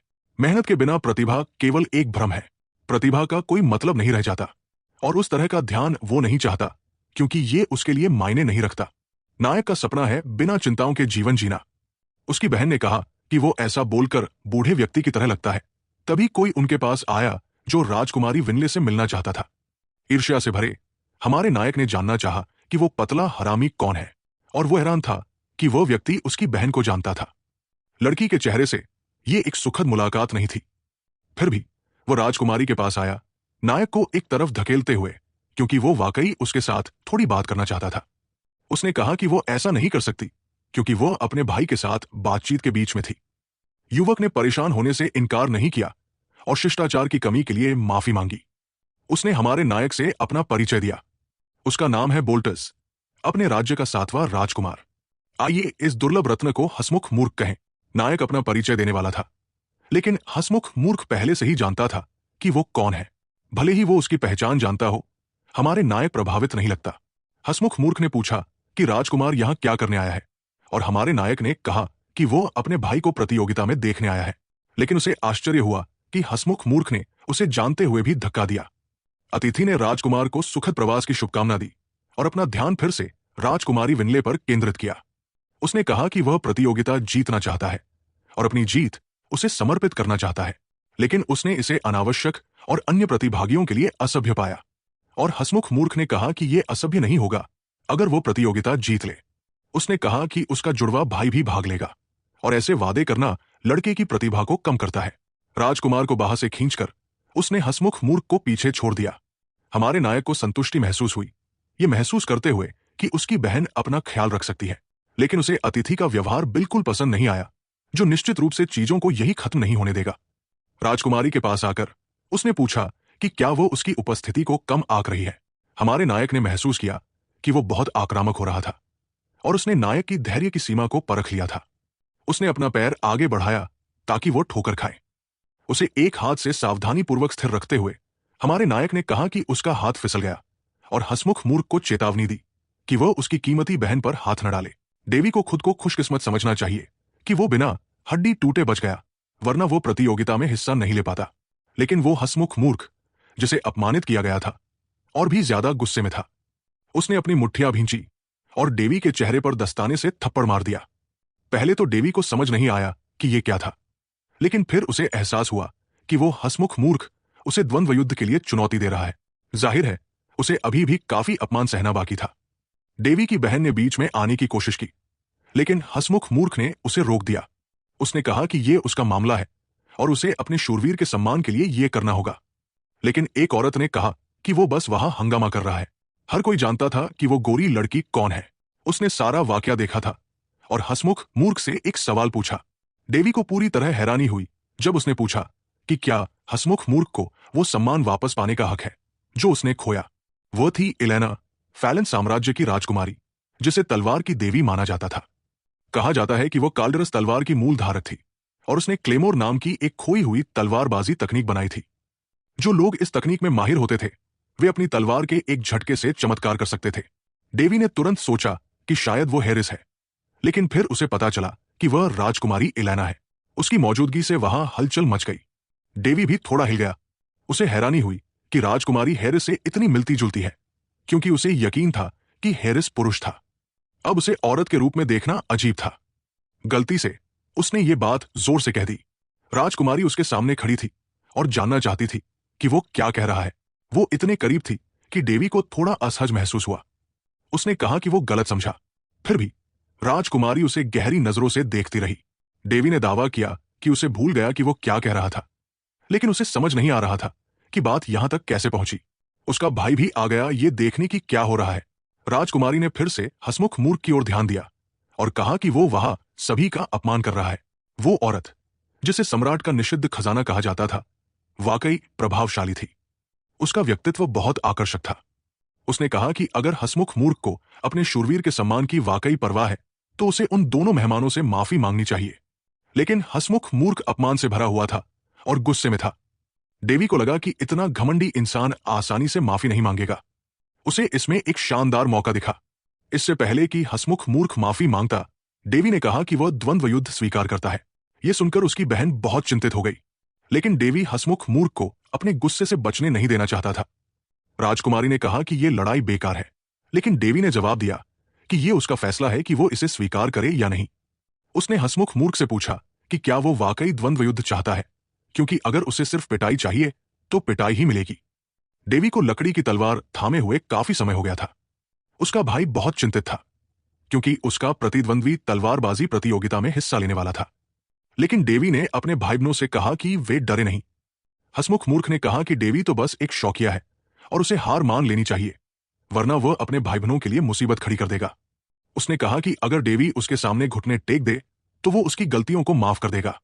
यह सुनकर डेवी का भाई और गुस्सा हो गया, लेकिन डेवी ने कहा कि कोई बात नहीं, क्योंकि शब्दों से ज्यादा काम बोलते हैं। उसने हंसमुख मूर्ख से पूछा कि क्या वह इस बात से सहमत है। हंसमुख मूर्ख ने कहा कि अगर वो हारा तो वो घुटने टेक कर अपनी हार कबूल करेगा। इस वादे पर डेवी ने उसे चेतावनी दी कि बाद में पछतावा न करे। आखिरकार दोनों की लड़ाई शुरू होने वाली थी। डेवी सोच रहा था कि इस स्थिति को कैसे संभालना है। वो अभी भी ऐसा दिखा रहा था जैसे वो 6 साल तक कोमा में था। वो अपनी पूरी ताकत यहां नहीं दिखाना चाहता था। पूरी तरह बेफिक्र अंदाज में खड़ा वो तैयार था। हंसमुख मूर्ख ने पूछा कि क्या वो डर गया है। वो राजकुमार के पहले कदम उठाने का इंतजार कर रहा था और उसने अभी एक शानदार अवसर गंवा दिया। जल्द ही हमारे नायक के दिमाग में एक उत्कृष्ट विचार आया। उसने कहा कि वो उस लड़ाई में कोई कसर नहीं छोड़ेगा और हंसमुख मूर्ख की ओर तेजी से झपटा। लड़का उस गति से हैरान था और उसने देखा कि नायक अपनी तलवार को बड़ी कुशलता से संभाल रहा है। जानबूझकर उसने एक हथियार गिरा दिया। हंसमुख मूर्ख ने सोचा कि उसे जवाबी हमले का मौका मिल गया, लेकिन उसे एहसास होने से पहले ही वो चोटिल हो गया। रोशनी चालू थी और घर में कोई नहीं था। हंसमुख मूर्ख एक पल के लिए बेहोश हो गया। उसकी तलवार हवा में उछल गई, जबकि नायक मूर्ख बनने का नाटक करते हुए यह पूछने लगा कि क्या हंसमुख मूर्ख को वाकई उस चोट से नुकसान हुआ और उसने पहले वार क्यों सह लिया। रईसों ने देखा कि उसका अपमान हो रहा है और उनकी कौशल के स्तर में स्पष्ट अंतर था, जिसने अतिथि के क्रोध को और भड़का दिया। वो मुस्कुराते हुए नायक की जान लेना चाहता था। उसने कहा कि हंसमुख मूर्ख के कौशल स्तर के साथ जान लेना थोड़ा असंभव हो सकता है। उन्होंने कई तलवार के वारों का आदान प्रदान जारी रखा। लड़ाई हंसमुख मूर्ख के लिए अपेक्षा से कहीं अधिक कठिन थी। वो लगातार दबाव में था। उसने देखा कि नायक का रुख भयानक था और वो अपनी ताकत को मुश्किल से नियंत्रित कर पा रहा था। फिर भी ये अविश्वसनीय रूप से कठिन था। वो मानता था कि वो खुद को हारने नहीं देगा, क्योंकि वो बहुत घमंडी था। समस्या ये थी कि हंसमुख मूर्ख तलवार में कुशल था और अपनी सीमाओं को जानता था। ये महसूस करते हुए कि नायक एक क्रूर प्रहार करने वाला है, वो प्रहार हुआ और उसे समझ नहीं आया कि ऐसा क्यों हुआ। हॉल में मौजूद रईसों ने उस द्वंद्व के अप्रत्याशित परिणाम को देखा। हंसमुख मूर्ख जमीन पर था, जाहिर तौर पर हार गया था, और हमारे नायक ने उसे फिर से चोट पहुंचाने के लिए माफी मांगी। हंसमुख मूर्ख अपमानित होने से थक नहीं रहा था। उसने सोचा कि वो थोड़ा और मनोरंजन प्रदान कर सकता है, लेकिन उसने रईसों की बातें सुनना शुरू कर दिया। तथाकथित प्रतिभाशाली को पहले ही 3 बार चोट लग चुकी थी।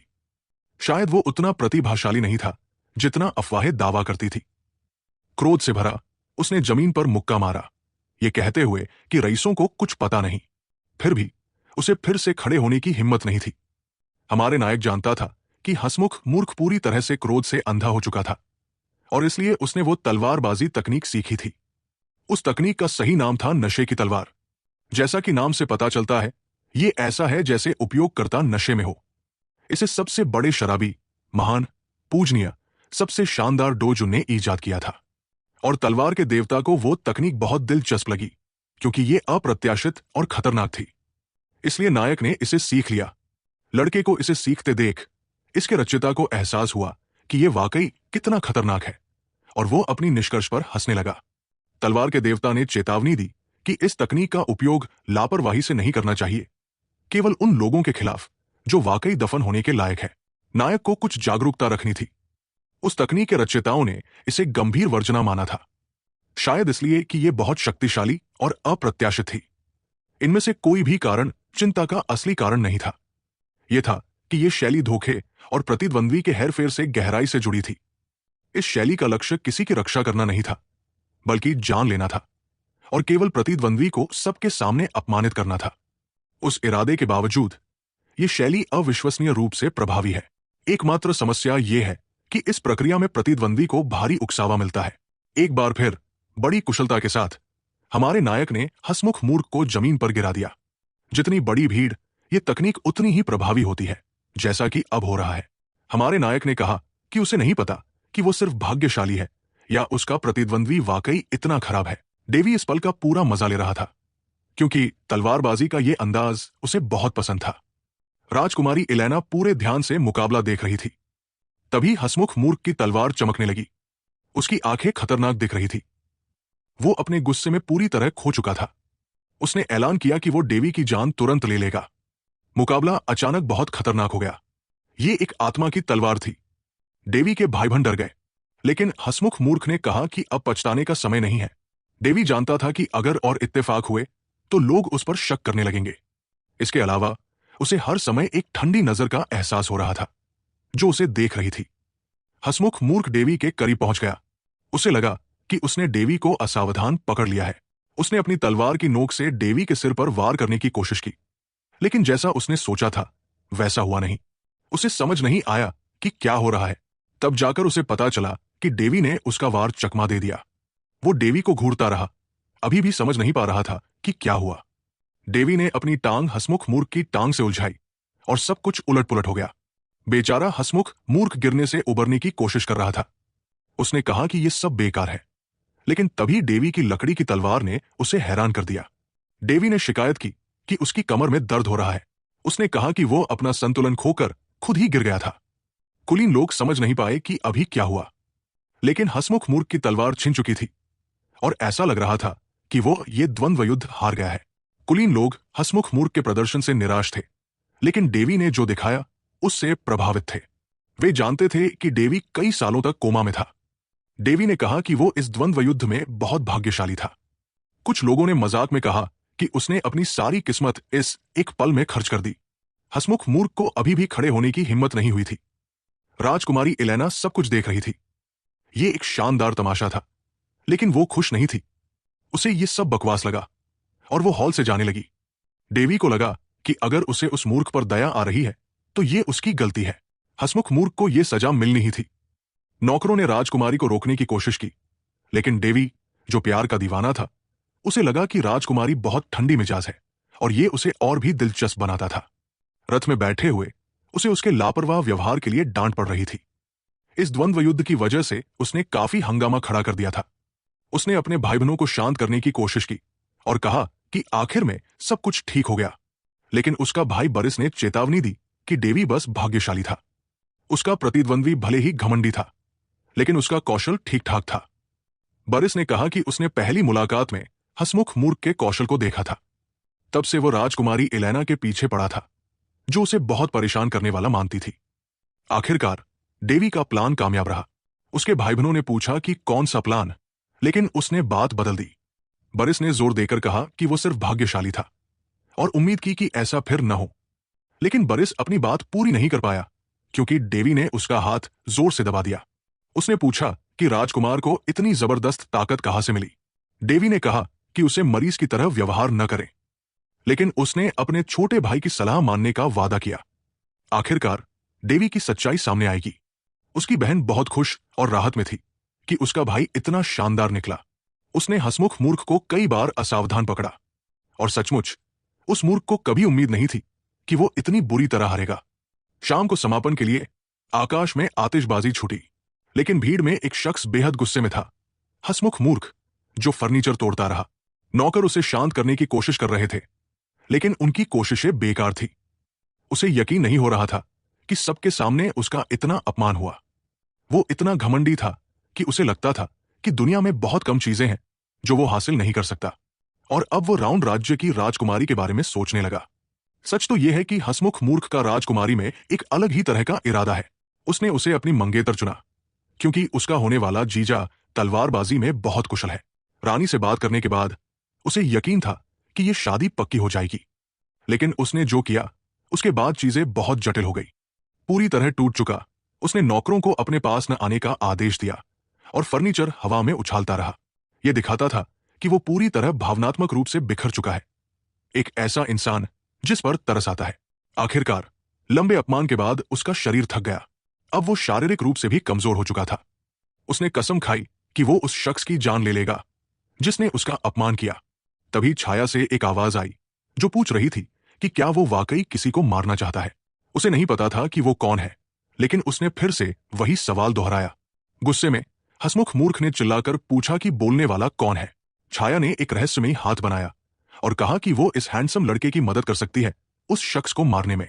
ऐसा लग रहा था कि हसमुख मूर्ख उसकी बातों में जादू से बंध गया है। वो छाया देवी की जिंदगी को दर्दनाक तरीके से खत्म करने में उसकी मदद करेगी। हसमुख मूर्ख ने बस उस रहस्यमयी हस्ती का नाम जानना चाहा। उसने कहा कि उसका नाम है शेरियो, और उसे उम्मीद है कि वो ये नाम याद रखेगा, क्योंकि उसने इतनी बार पूछा। हम उसे यहां धुआंधार अजीब कहेंगे। हसमुख मूर्ख उस औरत की नजरों में पूरी तरह खो गया था। वो उसके पास ऐसे गया जैसे किसी जादू के प्रभाव में हो। धुआंधार अजीब को यह बहुत मजेदार लगा। अपने मुंह में नुकीले दांत दिखाते हुए उसने कहा कि वो बाकी सब संभाल लेगी, और हसमुख मूर्ख अब जो चाहे कर सकता है। अगले दिन सुबह कोलोसियम तैयार था। डेवी को बताया गया कि उसका भाई बरिस जल्द ही प्रतियोगिता में हिस्सा लेने वाला है। उसकी लड़ाई कुछ ही देर में शुरू होगी। डेवी अपनी माना की ट्रेनिंग जारी रखे हुए था। अभी लंबा रास्ता बाकी था। एमी उसे देख रही थी। डेवी ने कहा कि कुछ नहीं, वो बस खुद से बात कर रहा था, लेकिन अब उन्हें चलना चाहिए क्योंकि कुछ चीजें इंतजार कर सकती है। बरिस पहले से ही रंगभूमि में पूरी तरह तैयार था। दर्शक दीर्घा में उसकी बहन विंडले उसे करने के लिए तैयार थी। कोलोसियम के एक कमरे में हसमुख मूर्ख गहरी सोच में डूबा था। उसके चेहरे पर एक खतरनाक मुस्कान थी। ऐसा लग रहा था कि वो फिर से अपमानित होना चाहता है। दर्शक प्रतियोगिता की शुरुआत में बहुत उत्साहित थे। रंगभूमि में एक प्रतियोगी अपना परिचय दे रहा था। डेवी ने देखा कि दर्शक बहुत ध्यान से देख रहे थे। उसे शौकिया मुकाबले देखने में कोई दिलचस्पी नहीं थी, इसलिए वो अपने भाई की लड़ाई से ठीक पहले पहुंचा। उसने कहा कि वो सुबह थोड़ा अजीब महसूस कर रहा था। उसकी बहन ने उसके लिए छाव में एक सीट बचा रखी थी। उसने पूछा कि क्या उसकी सेहत ठीक है। उसे लगा कि शायद डेवी ने कल ज्यादा मेहनत कर ली थी, लेकिन डेवी उसे सच नहीं बता सकता था कि उसे तेज दस्त हो रहे थे। उसे अभी भी बीमारी होती है, क्योंकि उसने अपनी माना पर पूरी तरह काबू नहीं पाया है। एक बार ऐसा हो गया तो दस्त को अलविदा। कभी कभी ऐसा हो जाता है, लेकिन अगर हालत बिगड़ती है तो उसे पवित्र शक्ति से खुद को ठीक करना होगा। आखिरकार बरिस रंगभूमि में आ गया। डेवी ने देखा कि दर्शक उसके भाई को बहुत पसंद करते हैं। उसने देखने की कोशिश की कि उसका प्रतिद्वंद्वी कौन होगा। यह वाकई वैसा नहीं था जैसा उसने सोचा था। यह मुकाबला थोड़ा क्रूर था, क्योंकि बरिस का सामना हसमुख मूर्ख से होने वाला था। प्रतियोगिता में तलवारों की धार कुंद थी और घातक वार करना मना था। प्रतियोगियों को अपनी तलवारों में माना डालने की सजा मिल सकती थी, इसलिए उन्हें सावधान रहना था। हसमुख मूर्ख ने नियमों पर ध्यान दिया था। डेवी ने देखा कि दर्शक इस मुकाबले में पूरी तरह डूबे हुए थे। राजकुमारी इलेना अपने भाई बरिस के लिए चिंतित थी, क्योंकि अगर वो ज्यादा उत्साहित हो गया तो उसे चोट लग सकती थी। लेकिन डेवी ने कहा कि बरिस बहुत अनुभवी है और वो ठीक रहेगा। उसने कहा कि इस मुकाबले में उसके पास बीमा है, लेकिन इलेना को समझ नहीं आया कि उसका मतलब क्या है। रेफरी ने दोनों प्रतियोगियों को आगे आने का आदेश दिया। रंगभूमि के चारों ओर एक सुरक्षात्मक जादुई दीवार बनाई जा रही थी और युवक द्वंद्व शुरू करने के लिए तैयार थे।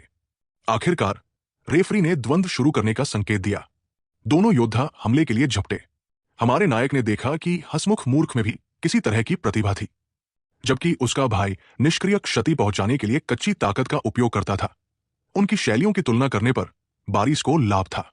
इसके अलावा यह संभावना थी कि हसमुख मूर्ख बारिस के भारी प्रहारों का सामना नहीं कर पाएगा। वो निश्चित रूप से सीधे युद्ध से बचने की कोशिश करेगा, लेकिन कुछ अप्रत्याशित हो रहा था। हसमुख मूर्ख के चेहरे पर एक आत्ममुग्ध मुस्कान थी। उसने पहला हमला रोक लिया था और अब वो नायक के भाई पर दबाव डालने लगा। दर्शक इसका आनंद ले रहे थे, क्योंकि योद्धा जमकर लड़ रहे थे, जबकि भीड़ विस्मय में थी। हमारे नायक को लगा कि कुछ गड़बड़ है। हसमुख मूर्ख की प्रगति बहुत तेज थी। एक दिन से अगले दिन तक उसने बहुत सुधार किया था। इतनी शक्ति का उपयोग करने से वह देरसबेर अपनी सीमा तक पहुंच जाएगा। उसकी तलवार की पकड़ से नायक अन्य चीजों को भांप सका। सब कुछ बहुत अजीब था और उसे उस लड़ाई में कुछ गलत महसूस हो रहा था। इसके अलावा उसने अपने भाई को युद्ध में इतनी तेजी से हिलते कभी नहीं देखा था। यह संभव था कि वो द्वंद्व के दौरान ही सुधार कर रहा हो। अपने भाई की प्रगति को देखकर नायक को भी प्रशिक्षण करने की इच्छा हुई, क्योंकि यह देखना बहुत सुखद था कि उसका भाई बेहतर हो गया है। जब वो छोटा था, वो एक शूरवीर बनना चाहता था। शायद इसलिए उसने राजकुमार को प्रतियोगिता में आमंत्रित किया, ताकि वह दिखा सके कि उसने वर्षों में कितना सुधार किया है। और अब यह स्पष्ट है कि उसने इसमें बहुत मेहनत और समर्पण डाला है। हसमुख मूर्ख की प्रगति को समझाया नहीं जा सकता। वो इतने कम समय में उस तलवार तकनीक में महारत हासिल नहीं कर सकता था, जैसे कि वो पूरी तरह से अलग व्यक्ति हो। नायक को जो अजीब एहसास हो रहा है वो भी खतरनाक है। वो अचानक खड़ा हो गया, अपनी बहन को चौंकाते हुए, जैसे कि उसने भांप लिया हो कि कुछ होने वाला है। बारिस बहुत अच्छा लड़ रहा है। उसने नहीं सोचा था कि हसमुख मूर्ख उसकी तलवार तकनीकों का सामना कर लेगा। यह स्वीकार करते हुए कि वो दृढ़ और एक अच्छा प्रतिद्वंद्वी है, भले ही उसके कदम अप्रत्याशित हों। अब वो इस द्वंद्व को खत्म करने जा रहा है, क्योंकि वो देखना चाहता है कि क्या उसका प्रतिद्वंद्वी इस अंतिम प्रहार को झेल सकता है। वो हंसमुख मूर्ख पर मैच खत्म करने के लिए झपटता है। अतिथि धैर्यपूर्वक अपने प्रतिद्वंद्वी के पास आने का इंतजार करता है। बारिश उस पर तलवार से वार करने ही वाला था, जो पहले से ही हंसमुख मूर्ख की खोपड़ी से टकराने की राह पर थी। लेकिन जैसे ही वो करीब पहुंचा, उसने एक भयानक मुस्कान देखी। बारिश को इसकी उम्मीद नहीं थी। उसे अपने हमले को मोड़ना पड़ा, क्योंकि ऐसा लग रहा था कि उसका प्रतिद्वंद्वी मरने की कोशिश कर रहा हो। इसने उसे कमजोर स्थिति में डाल दिया। उसने हंसमुख मूर्ख पर एक बार फिर वार करने की कोशिश की, लेकिन कुछ अप्रत्याशित हुआ। उसका प्रतिद्वंद्वी माना का उपयोग कर रहा था। वो आश्चर्यजनक हमला टाला नहीं जा सका और तलवार की नोक उसकी छाती को भेदने लगी। बारिश को एहसास हुआ कि उसे हमेशा के लिए लकड़ी का प्रतिस्थापन इस्तेमाल करना पड़ सकता है। पिछली रात नायक का भाई अभ्यास कर रहा था। उसने अपने कदमों को बड़ी सटीकता और महारत के साथ अंजाम दिया। राजकुमार ने कहा कि वो अपनी तलवारबाजी का बहुत अच्छा अभ्यास कर रहा है। वो बाहर गया था क्योंकि वो अपने भाई के शोर की वजह से सो नहीं पा रहा था। इसलिए वो ये देखने गया कि उसका भाई कैसे प्रशिक्षण कर रहा है। बारिश प्रतियोगिता के कारण सो नहीं पा रहा था। फिर उसने नायक को हंसमुख मूर्ख के बारे में याद दिलाया। भले ही उसने उसे हराया था, वो इससे संतुष्ट नहीं था और निश्चित था कि वो उसे अपने हाथों से नष्ट कर देगा। राजकुमार ने उसे चिंता न करने को कहा, क्योंकि उसे यकीन था कि उसका भाई प्रतियोगिता में बहुत अच्छा प्रदर्शन करेगा। अभ्यास के दौरान उसने एक किताब पढ़ना शुरू किया। उसके भाई की मुद्रा सुगठित और साफ थी, जिसमें एक ईमानदार और समान रूप से सुगठित माना प्रवाह था। वो सोचने लगा कि क्या उसे थोड़ी मदद करनी चाहिए। वो विधि निश्चित रूप से हलचल मचा देगी यदि इसका खुलासा हुआ। डेवी अपने भाई बरिस को सिखाने में जरा भी नहीं हिचकिचाएगा। बरिस को लगा कि कुछ उसकी ओर आ रहा है, लेकिन ये सिर्फ डेवी के हाथ थे। उसने कहा कि वो बस उसे मालिश देने जा रहा है। उसने बरिस से कहा कि वो अपनी आंखें बंद करे और आराम करे। बरिस को बिना एहसास हुए डेवी उसकी माना नलिकाओं को नियंत्रित कर रहा था, जिससे थोड़ा दर्द तो होना ही था। जल्द ही बरिस को मालिश में दर्द महसूस हुआ। डेवी ने असल में जो हो रहा था उसे छिपाते हुए कहा कि उसका भाई बहुत तनाव में है। मालिश इतनी दर्दनाक थी कि बरिस चाहता था कि यह जल्दी खत्म हो, लेकिन डेवी ने चेतावनी दी कि अभी यह पूरी नहीं हुई है। वो अपनी माना से बरिस की माना को उत्तेजित कर रहा था, जिससे ऐसी प्रतिक्रिया हुई। यह आसान लग सकता है, लेकिन यह तरीका उस दुनिया में पूरी तरह अज्ञात था। डेवी ने अपने भाई से कहा कि उसे एक ऐसी जगह पता है जहां लोग कमाल की मालिश करते हैं। फिर उसने बरिस की पीठ पर खुली हथेली से जोर से थपकी दी और दूसरी भाषा में कुछ कहा। बरिस को उन शब्दों के बारे में उत्सुकता हुई। उसे नहीं पता था कि असल में क्या हो रहा है। वो थपकी पूरी प्रक्रिया का आखिरी कदम था। बरिस पूरी तरह थककर जमीन पर गिर पड़ा, जबकि डेवी को संतुष्टि हुई, क्योंकि उसने अपने भाई की माना को तेजी से प्रवाहित कर दिया था। शायद ये अगले दिन की लड़ाई में मदद न करे, लेकिन इससे बरिस की प्रगति तेज होगी। इससे डेवी को एक और विचार आया। उसने अपने भाई से कहा कि वो जल्दी उठे, वरना बाहर सोने से बीमार पड़ सकता है। उस स्पर्श के साथ उसने बरिस को एक तरह का बीमात दिया। बरिस को अपने भाई के तरीकों से थोड़ी झुंझलाहट थी, लेकिन डेवी ने कहा कि वो उसकी जितनी फिक्र करता है उतना उसे अंदाजा नहीं है। उसने सलाह दी कि बरिस अब सोने जाए, वरना वो उसे पूरी मालिश दे देगा। ये सुनते ही बरिस गायब हो गया। बरिस अपने कमरे की ओर जा रहा था। उसे बिल्कुल नहीं पता था कि उसके शरीर पर एक जादुई चक्र बनाया गया है। ये डेवी का अपने भाई की सुरक्षा का भरोसा था। हंसमुख मूर्ख की तलवार बरिस को भेद नहीं सकी, क्योंकि वो उस जादुई चक्र से रोक दी गई। उसकी शक्ति इतनी थी कि हंसमुख मूर्ख की तलवार उड़ गई, जिससे दोनों मुकाबले में मुश्किल में पड़ गए। दर्शकों को समझ नहीं आया कि अभी क्या हुआ। एक पल के लिए हंसमुख मूर्ख की तलवार पूरी तरह लाल हो गई और जमीन पर घुटनों के बल बैठा हुआ था राजकुमार बरिस। उसके चारों ओर एक तरह की माना ढाल थी। दर्शकों ने मुकाबले के इस मोड़ पर जोरदार तालियां बजाईं। माना ढाल एक ऐसी तकनीक है जिसे सिर्फ विशेषज्ञ इस्तेमाल कर सकते हैं। यहां तक कि बरिस की बहन विंडले भी उत्साहित थी। वो ये खबर डेवी को बताने वाली थी, लेकिन डेवी कहीं गायब हो चुका था। बरिस को कुछ चोट लगी थी और रेफरी ने मुकाबला रोक दिया। उसने हंसमुख मूर्ख को अपने प्रतिद्वंद्वी से दूर हटने का आदेश दिया। इसके अलावा उसने मुकाबले के नियम तोड़े और अपने प्रतिद्वंद्वी की हत्या की कोशिश की। ऐसा कदम जो युद्ध शुरू कर सकता था। उसे तुरंत उसके कृत्य की संभावित परिणामों की चेतावनी दी गई। हंसमुख मूर्ख का नौकर उससे बात करने की कोशिश कर रहा था, लेकिन उसने कुछ नहीं कहा। इसके बजाय उसने हिंसक प्रतिक्रिया दी और नौकर का गला पकड़कर उसे जमीन से उठा लिया। उसने इतनी ताकत से दबाया कि नौकर का सिर बम की तरह फट गया। उसका बेजान शरीर जमीन पर गिर गया जिसे देखकर सभी दर्शक डर गए। पूरे रंगभूमि में चीखें गूंजने लगी। राजकुमार हसमुख मूर्ख ने अभी अभी किसी की हत्या कर दी थी। उसने अपने खून से सने हाथों को देखा, जैसे उसे अपने किए पर मजा आ रहा हो। दर्शकों को समझ नहीं आ रहा था कि रंगभूमि में क्या हो रहा है। बहुत से लोग गहरी चिंता में भागने लगे और निकास द्वारों पर भीड़ जमा हो गई। लेकिन एक बात पक्की थी, हसमुख मूर्ख पूरी तरह नियंत्रण खो चुका था। पागलपन में डूबकर वो एक राक्षस बन गया था। उसे तुरंत रोकना जरूरी था, लेकिन इसके लिए ऐसे लोगों की जरूरत थी जो ऐसा कर सके। तभी देवी रंगभूमि में दाखिल हुआ। आज उसे लगा कि ये उसका चमकने का पल है।